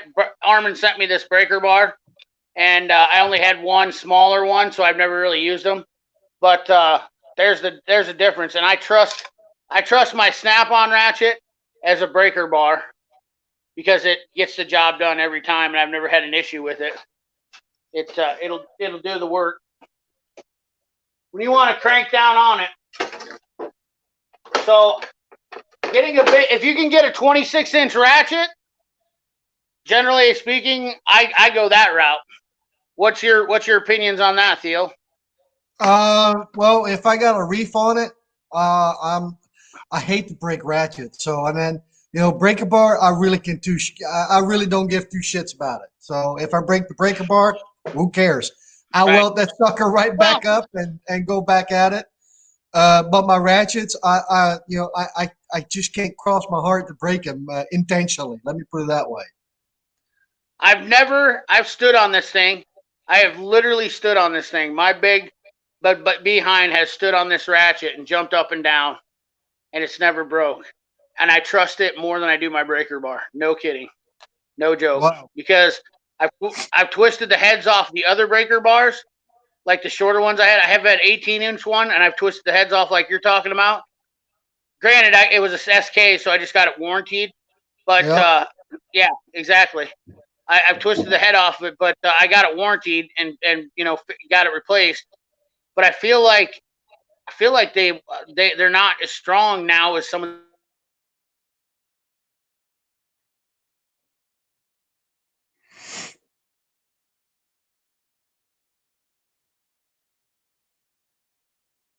CP, you still there? Uh-oh. CP has technical difficulties. Oh, there we go. Hey, he's back. Hey! Maybe in a Pittsburgh or something like that, I'd go to the Pittsburgh bar over at Icon. Well, the Pittsburgh one's got a pretty good reputation. I mean, a lot of people seem to like it. You get that? Did you hear me? Did Nope. I cut out? Did I cut out when I was talking about Pittsburgh or the Icon? Yep. If it was me personally, and Theo, you can chime in on this. If I was going to get a Pittsburgh and Icon, I would get a Pittsburgh over the Icon because it's cheaper. It's the same. It looks like to me the same thing, but you pay less money. Yeah, for breaker bars, I don't spend any money on it. The cheaper the better. That way, if you spend $10 on it, who cares if you break it, right? Right. Like I said, exactly. And if it does break and you're in a pinch, you just weld that sucker back up and go right back at it again. So I think I was 1.5 inches cut off a Craftsman 1/2-inch welded pipe in between steady. These guys are just going. Have a good one, Larry, Mr. Seth Austin, I trust my extra long 3/8 snap-on ratchet as a breaker, but dude, I'm with you, Seth. I kid you not. Ever since they came out with the dual 80s on the snap-ons, they're crazy good. Dano, when I was doing body work, you never know what challenges you will face when you have to work with, even if you have to make it. Absolutely. Got the barbecue going, watching CP. Hell yeah. CP spell check the curse, the TK with a 3/8 head on a 1/4-inch body. CP spell check. Curse the TK with a 3/8 head. Oh, okay. I got you. Mr. Goodrance, thanks for stopping by. I appreciate your comment. Little quick drop in there. I have a shit ton of tools, 6 toolboxes full, but the technical side is something to stay on top of for good long. Yeah, I mean, right now, with all the stuff going on with cars, it's if you're wanting to stay relevant, there's a lot of technical crap out there. 100% agree with that, Mr. Goodranch. There's no doubt about it. The cars are getting your skill. You have to be very good with getting around wiring diagrams and computers and programming. I mean, that stuff. I mean, if you have to replace a module in a car, you have to program it. So you have to know how to run a computer, and there's a lot of technical stuff going on there. I built a long socket for my Harley transmission nut. But I do agree with you, CP. This is my new favorite. Oh, there you go. You got one. Yep. Yeah. This is the extra long one. I mean, this is what I use when this is what I use when I work on cars. I mean, if I got a leaf on it, this is what I get. Yep. Yeah, dude. I was just impressed when I had one. I had a pinion nut one day that I couldn't get off. Jammed on a huge pipe on it. And, dude, I was like, this thing's going to break for sure. And I'm like, we got the pipe outside the truck, lowered it down, and then they're raising it up while I'm jumping on it. Okay? I'm jumping on it. Okay? We got the wheels locked up. Okay? We got the wheels jammed up. We got the wheels locked up. And then I'm jumping on the pinion nut to break it free. And the thing broke free, and the ratchet didn't. Can you imagine how much force that was on there? Yeah. Me jumping on it. That's testament right there. So I always tell everybody, if I had to pick a ratchet to hang off from, what's it going to be? It's going to be a snap-on, because I've broken the Matcos. I've broken them. Well, I haven't really tried any of the newer Macs on the big 1/2 inches. I know the locking ones, the locking flexes, I don't trust. But the non-locking, I use the 3/8 Mac one all the time. That's my go-to for 3/8. My long flex head one, and I love it. It's been pretty durable too, but I know after doing that one deal with that job, CP, what do you do with the tools you're not satisfied with? Oh man. I have a rule. I don't get rid of tools. So they kind of set to the side. What about you, Theo? I just sell them. You sell them? Yep. There's a lot of guys that do that.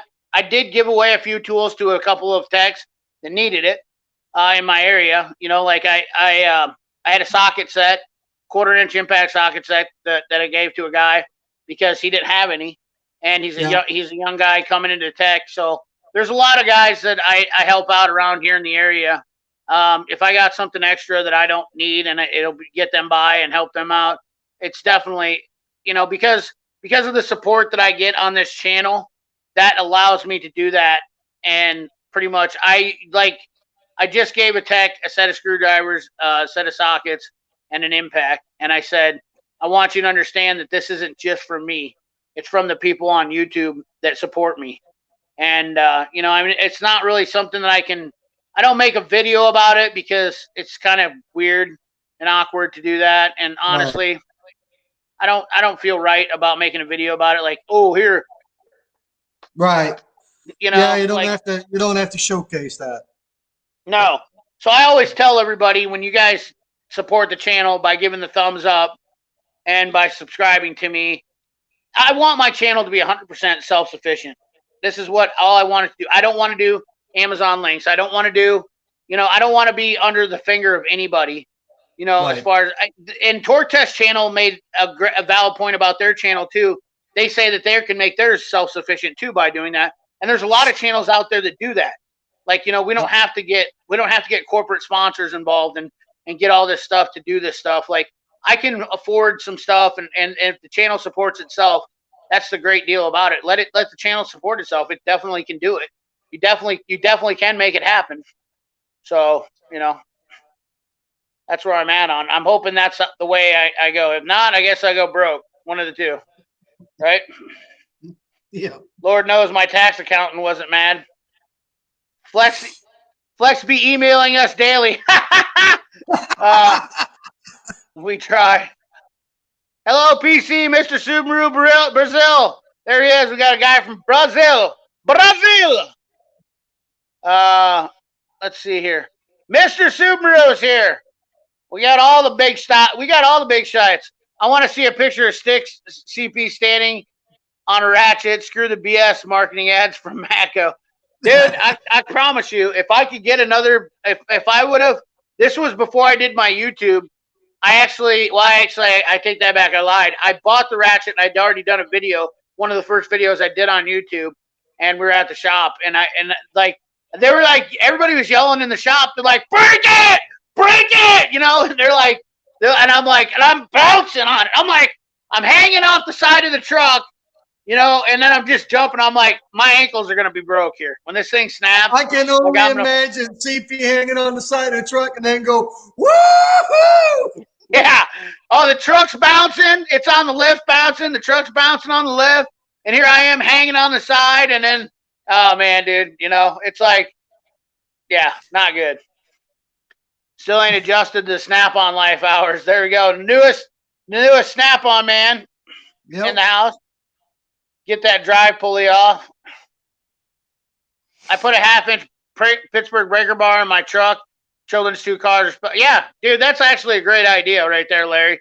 Absolutely. I mean, that's the cool thing about Harbor Freight. When you're using it like that, having a breaker bar is way better than a 4-way wrench.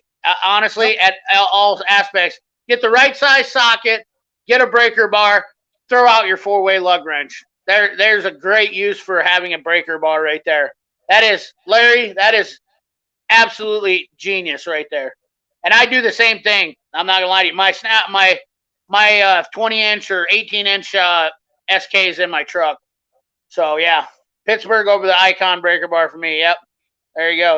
We got guys coming in on it. Yep.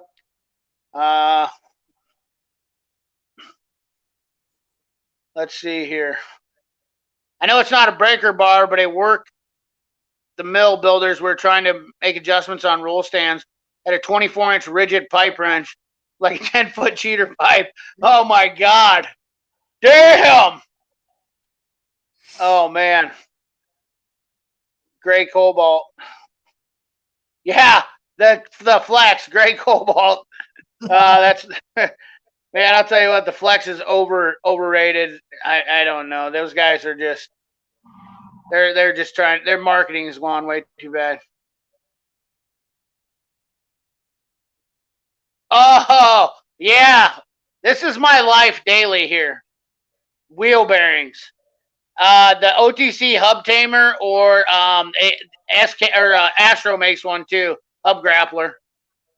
The pipe wrench survived. There you go. Hub tamer, Johnny. Yeah, exactly, dude. Definitely. Hub tamer for sure. Have you used one of those, Steel? You do a lot of ball joints by any chance? Nope, not a lot of them. Oh my God. I got the bane of my existence. Toyota hubs. Oh, good Lord. Let me tell you. I got a hub shocker here. That's you know, I use that once in a while if I need to do that. But well, let me tell you, man. Air hammer, and you start rotating the hub. Okay, that's the first step. Or I do have a socket that goes on an air hammer that goes over the top of the bolt. And if you can get an air hammer on the bolt and you got extra bolts or can screw in another bolt, you shock it a little bit by hitting it behind on the air hammer, like hitting the bolt from behind where you take the hub part and beat on it a little bit. And then that sometimes loosens it up too. There's so many methods. I have used a slide hammer. I swear to God, for 45 minutes, just sitting there, wham! I got a 10-pound slide, and I'm just sitting there, wham, wham, and they just don't even budge.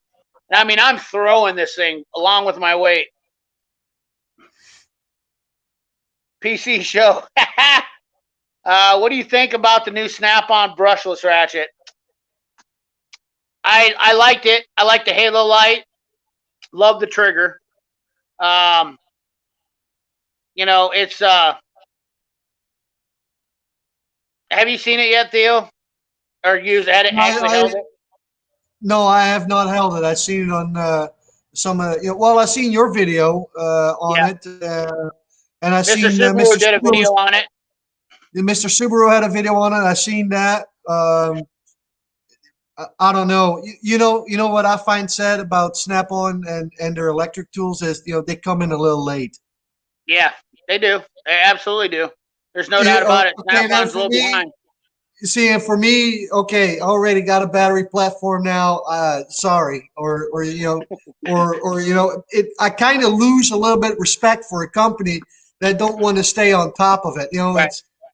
It's like that old mechanic. It's like that older mechanic that is like 7 years from retirement and says, "I'm not going to learn anything anymore. Right. I'm just going to ride this one out." Here's me. Here's CP. Not scared. I got 3 different battery platforms now. Snap-on. No, 4.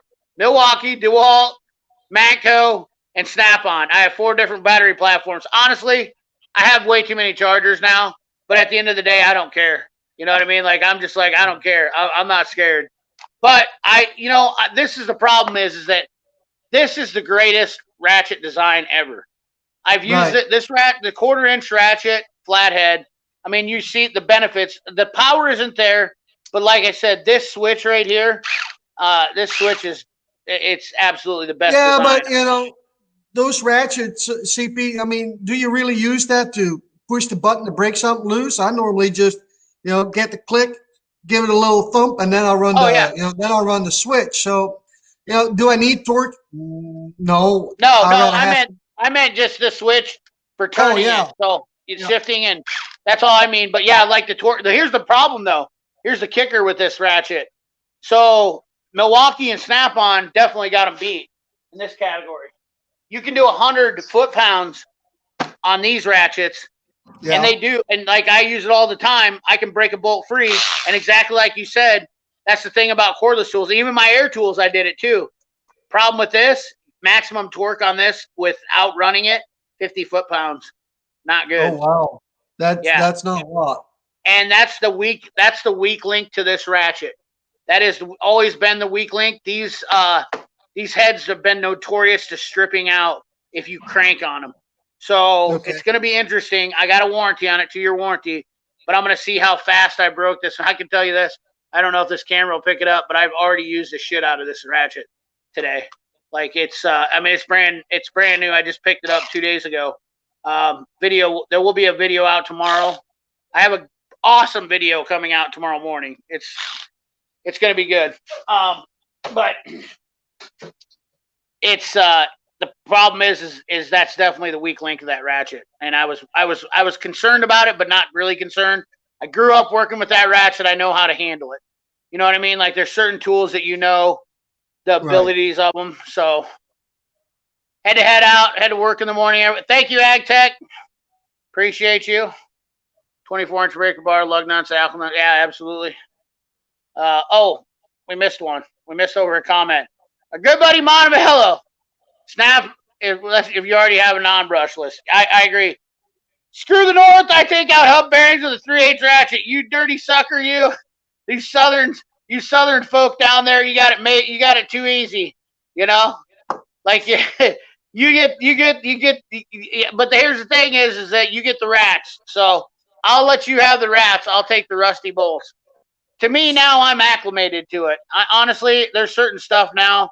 I guess I'm just used to it. You know what I mean? Like I wouldn't trade what I have to do for what. I don't know. Those guys, it wouldn't be terrible to get on every car you have to work on and not have to worry about the bolts breaking. Like, when you start them, you know how it is, Steel. When you start, you're like, You get your impact on it. You look at the bolt, and you're like, it's super, super dried up, crusty bolt, and you're like, yeah, you got the cloud of rusty smoke, coming free of it. It's like, yeah, yeah.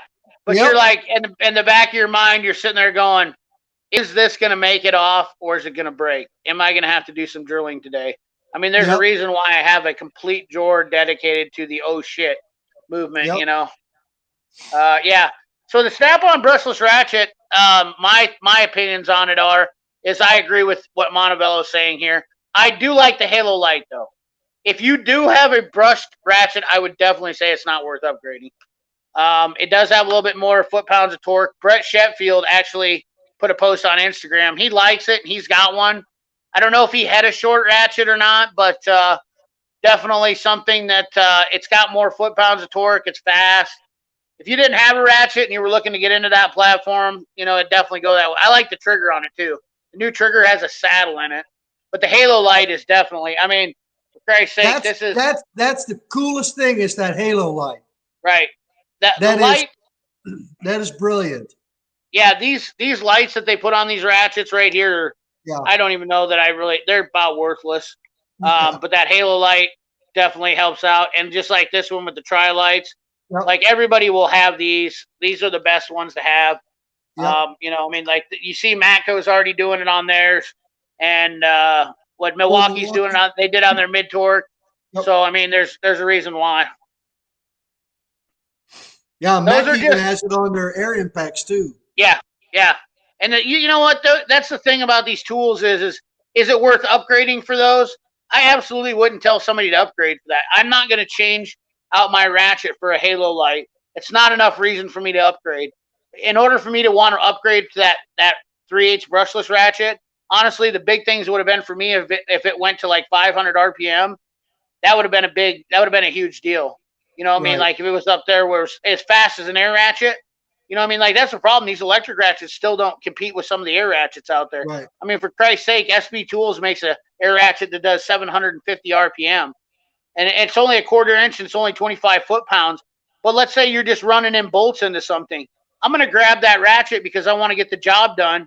And like this is the thing that makes ratchets obsolete, hand ratchets obsolete all the time, is because I'm not going to sit there and do that all day long. I'm going to grab this baby. Yep. So, like if I'm putting in valve covers on something or intake bolts, I'm going to run them down and then I'm going to torque them. But I mean, that's the thing about it is that's what the whole benefit of these cordless tools. And Theo, we were talking about this last night. What about the upgrades on stuff? We determined last night that cordless tools have only been around since 1997, where they weren't worth a crap in 1997. Keep in mind, when you're talking about the 7.2 Makita drill was probably the best cordless tool out there. The one with the big long battery that was a mile long, like that sucker, like a 2x4. Yeah, but it didn't have a ton of power, but it did the job. We're talking about 7.2 cordless tools. How about this cordless screwdrivers? If you're not like me, I'm burnt on cordless screwdrivers. Like cordless screwdrivers are the biggest. I would never buy another one again because I bought so many of them. Do you remember when all those came out back then? Skill had them. All those ones were those little cordless screwdrivers. I never use one now because I use my impact. I use my hex driver impact for most of the screw stuff. Put it on setting 1. Look at how slow it is. And no power. You're not going to mess anything up. Like, did you buy any cordless screwdrivers back in the day when those things were coming out? You never did? Oh my God, dude. I got burnt on those things. I had a Craftsman. I had a Skill, Black & Decker. I mean, I had a bunch of them because when I started working on, we didn't have the hex driver impacts really. And then drills were too big, but the cordless screwdriver was nice for doing dash work and stuff like that. I remember. I invested in the Milwaukee platform, I think, about 3 years ago, somewhere in there, 2 years ago. And before that, I had the old DeWalt Impact, and I did everything by hand with ratchets. Right. Everything. And I mean, like and the only reason I switched was because Milwaukee came out with their new platform, the fuel platform, and Right. their Milwaukee ratchets, and I'm like, now it's time to switch. I want to ditch my old 18-volt Milwaukee or DeWalt stuff, and I need to upgrade, and that's where I just went to town. Right. So. And Theo, the reason why you probably upgraded only 3 years ago is because cordless tools really only started to evolve into a usable platform probably 5 years ago. Yep. And you were smart for doing it. Like, you didn't waste all the money like I did. I mean, I've been invested in the Snap-on.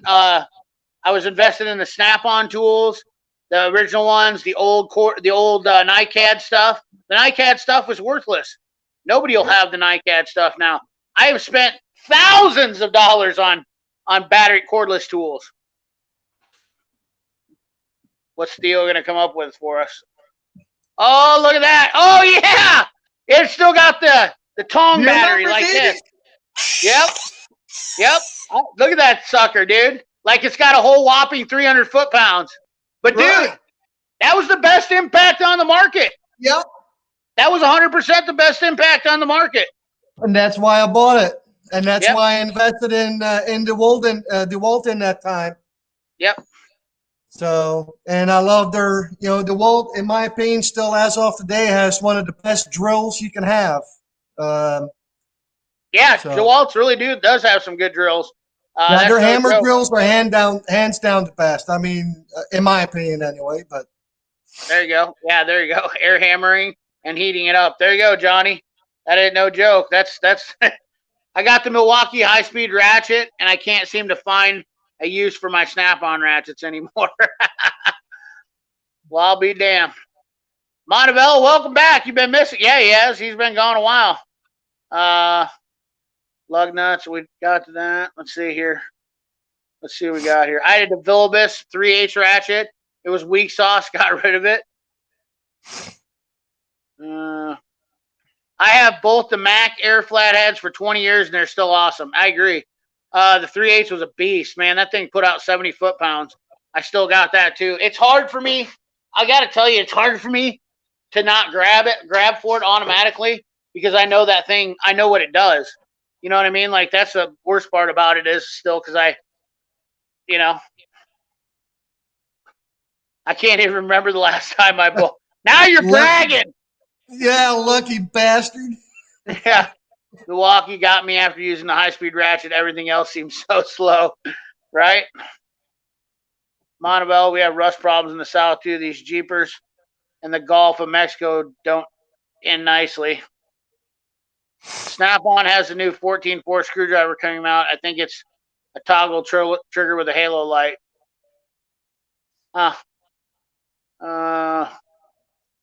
When the pinup girls held in the photos of the Makitas, they look good in 97. That ain't no joke. Man, Makita, I remember I had a 14-4 Makita NiCad. That was the best 3/8 impact I had, but it was 150 foot-pounds. And you still had to break the stuff loose. Yep. Worthless. Yes, there you go. That's exactly what I got. Worthless Christmas gifts. You use them one time and they break in the automotive industry. We destroyed them right and left. I got to the point they even refused to keep warrantying mine at Craftsman at Sears because I kept taking it back. I got to the point that I was taking it back, and they were like, "Yeah, we're done. Like, you've warrantied it out like 7 times." Pass-through impacts. I don't know what that is. Matco used to do a pass-through impact. Here's a fun fact for you. Matco used to have it. I almost bought the set. Matco had an air ratchet with a pass-through socket in it, and it came in a kit. It was really cool. I wish I could find it and show it. Really cool stuff. There's a motor in the way, Pay. Yeah. Country Mile Garage. I love that square body. Yeah. Is that your project, Theo? Yes, sir. That's awesome. You just got a video that you just put up today too, didn't you? Yep. You got a new toy. Yes, sir. What did you get? It's a lift. I'm gonna have to check that video. I seen it pop up when I was getting on here. It came up in my notifications. I'm gonna have to check that out. Yeah, it's a mobile car lift. Oh, it's mobile. Yeah. You can move it So around. so that way I don't need like two lifts. I can just do one lift can do the job because I'm just by myself anyway. So if I got to work on a car and I've got another car that's waiting on parts, I can set that vehicle down and start working on the other one. Just move my lift around.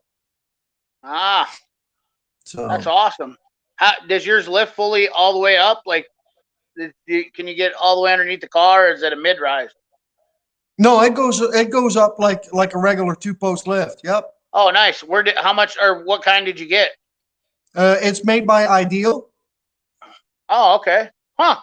Yeah, I'm definitely gonna check out that video because that's definitely interesting. I've been away making some money. The 2021 Mustang is calling my name. Are you talking about the EV one?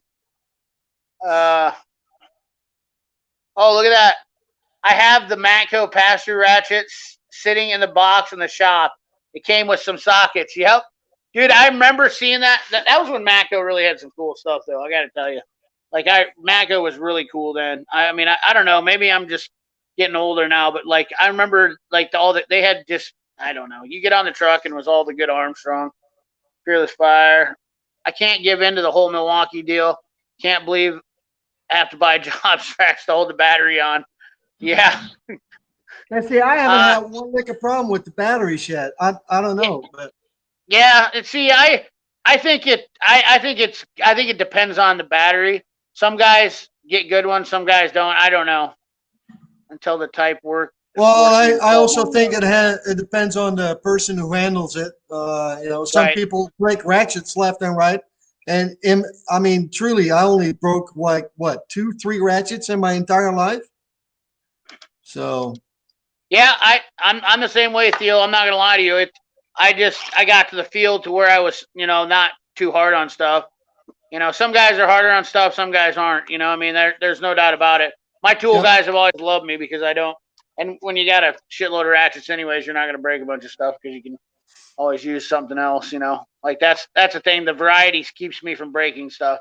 If something's not working for me, I just go bigger. Now I got, I got 3/4 now. So, the 3/4 really that's the game changer. Honestly, that's been nice having a 3/4. Like if it don't come off, I'm working smarter now, not harder. Like that's where I'm at.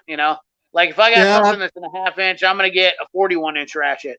If it doesn't work with a 26, and I know it's not gonna work with the Matco 30, then I'm gonna go to the 41-inch 3/4. That's why I bought metric sockets and 3/4 down to 19 millimeter. You didn't have those options back then. I mean, like 15 millimeter sockets weren't a thing 20 years ago. You know what I mean? Like that's new. Like these sets used to go up to 13 millimeter. Then they started adding on, and then 22 millimeter and 3/8. That was never a thing before neither. right. So you always had to go 1/2 inch. The evolution of tools has really changed. Yeah, but now they can go for bigger sockets and 3/8 just because the simple fact the ratchets are better quality Yep. as 20 years ago. I mean, because on the end of the day, you can't do that. What you did, for example, with your snap-on ratchet jumping on it, you can't do that with one that's 20, 30 years ago old. You would break it. Yep. So Tarek's asking you right there, and that's exactly what you said you got, right? Better Yep. See? check out his video. Better check out Theo's video. I'm telling you right now, he's got the lift. He definitely did his research, so it's what Tarek has been talking about. Yeah. It's Fearless. nice. Nick Hildebrettel, how you doing, brother? I think we're gonna wrap it up here pretty quick now, man. I'm ready to cut it loose. 9:55. I'm ready to get ready to go to bed. It's been good talking to you, man. Like we Same thing. we blew through 2 hours like nobody's business.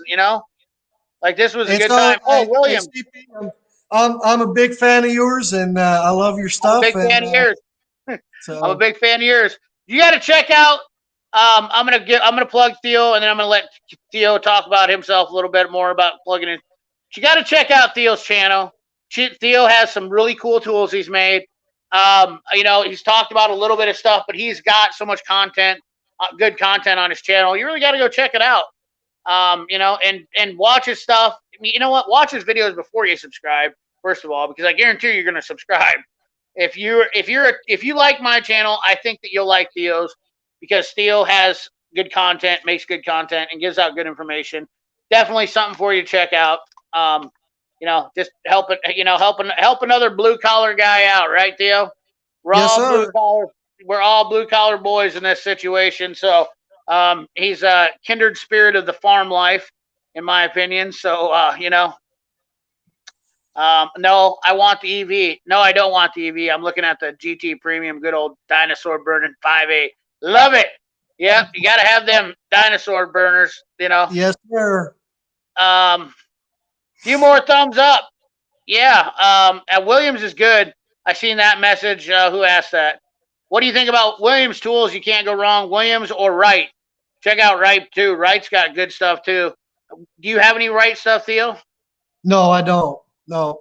I don't either, because they weren't really. Here's another thing. I don't want to get going in another topic, but here's another thing in the last 20 years. Buying online tools. How much did you buy online for, you know, like the last 10 years? Buying online, like, you know, I mean, we're in a whole nother realm of buying, you know, like your options are so much easier to get. Yep. That's what makes YouTube so great, because you can check out guys like me and Theo and get, you know, some ideas of what we like. I'm not saying don't buy it if you don't, you know, I'm not telling anybody to buy anything I do. I'm just showing you stuff. Like, I don't know why people get so offended about. That's the one thing that irks me about YouTube is people come on and they're always like, they say something like, you don't need that tool. I didn't say you did. I've never told anybody you need. Right. Well, I mean, I say you'll want to buy it. Some people will want to buy it. You know, I mean, like that wrench extender. I got a shout out to Heavy Wrench. I found out Heavy Wrench actually did that wrench extender like last year. I didn't even realize it. I don't know how I didn't notice that wrench extender.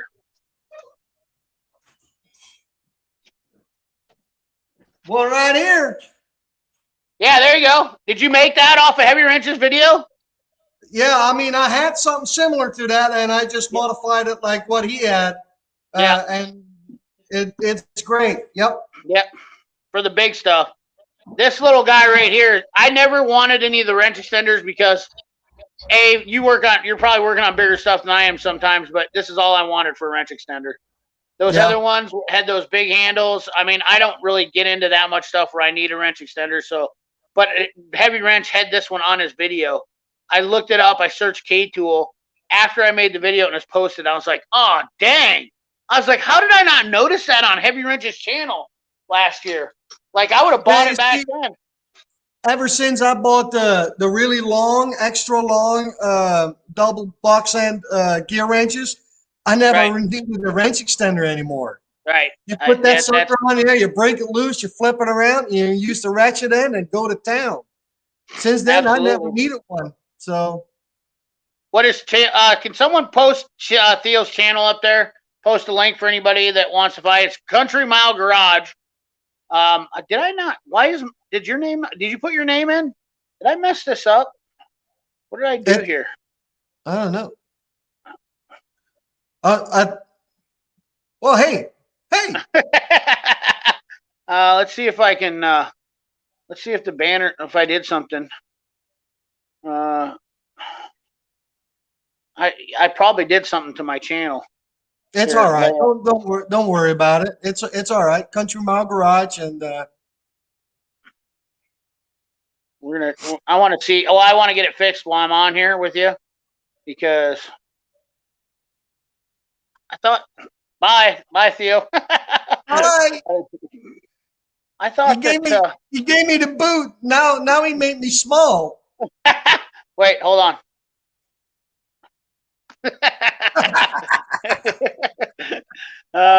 Just sub to Theo's channel. Yeah, if somebody could actually throw a link in there for him. I don't know why the names aren't coming up.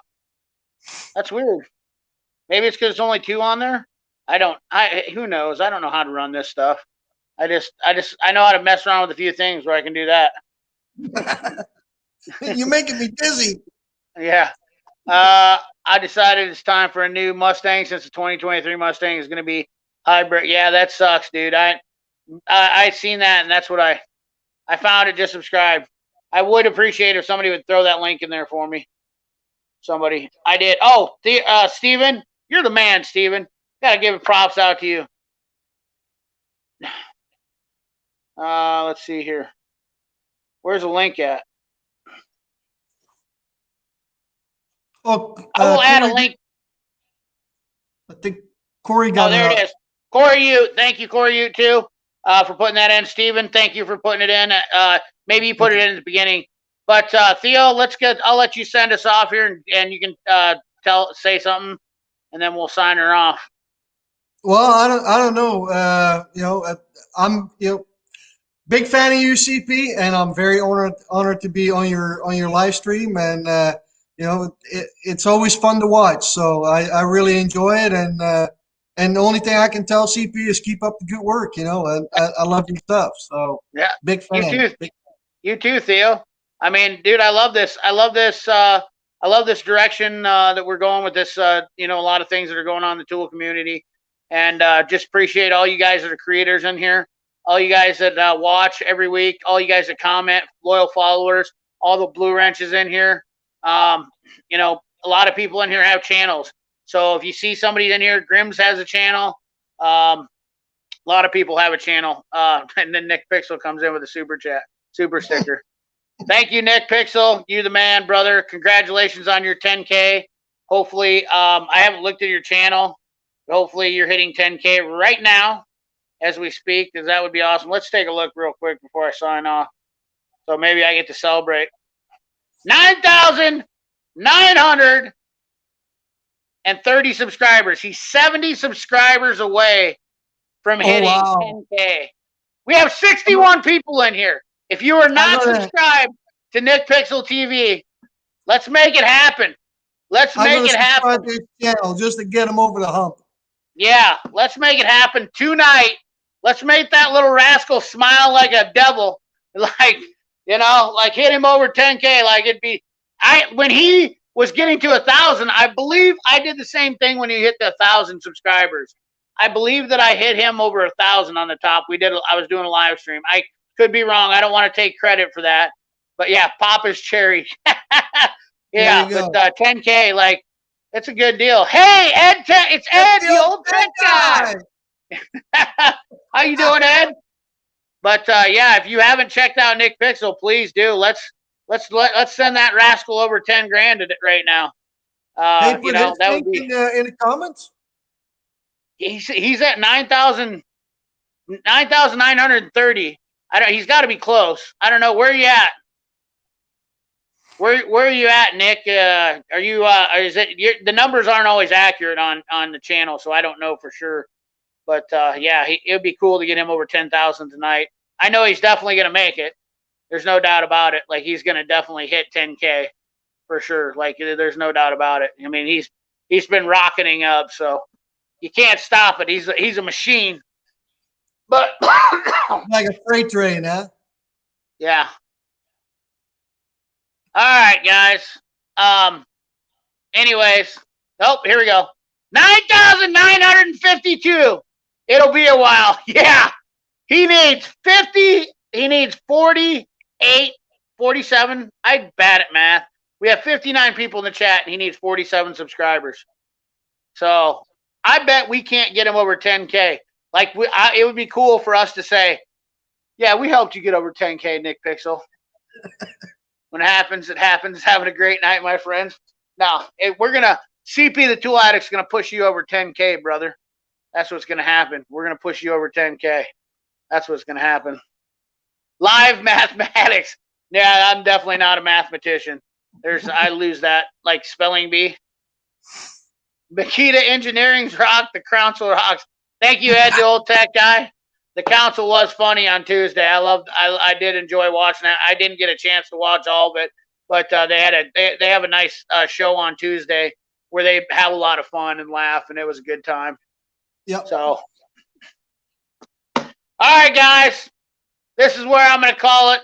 I'm ready for. I'm tired. And It's cold, and Henry, he's passed out, and we're going to have some supper, go to bed. We got a video to edit to put up in the morning. So, anyways, guys, thanks for watching. Check out check out Turnings by Turner. Yeah, he's getting close to 1,000.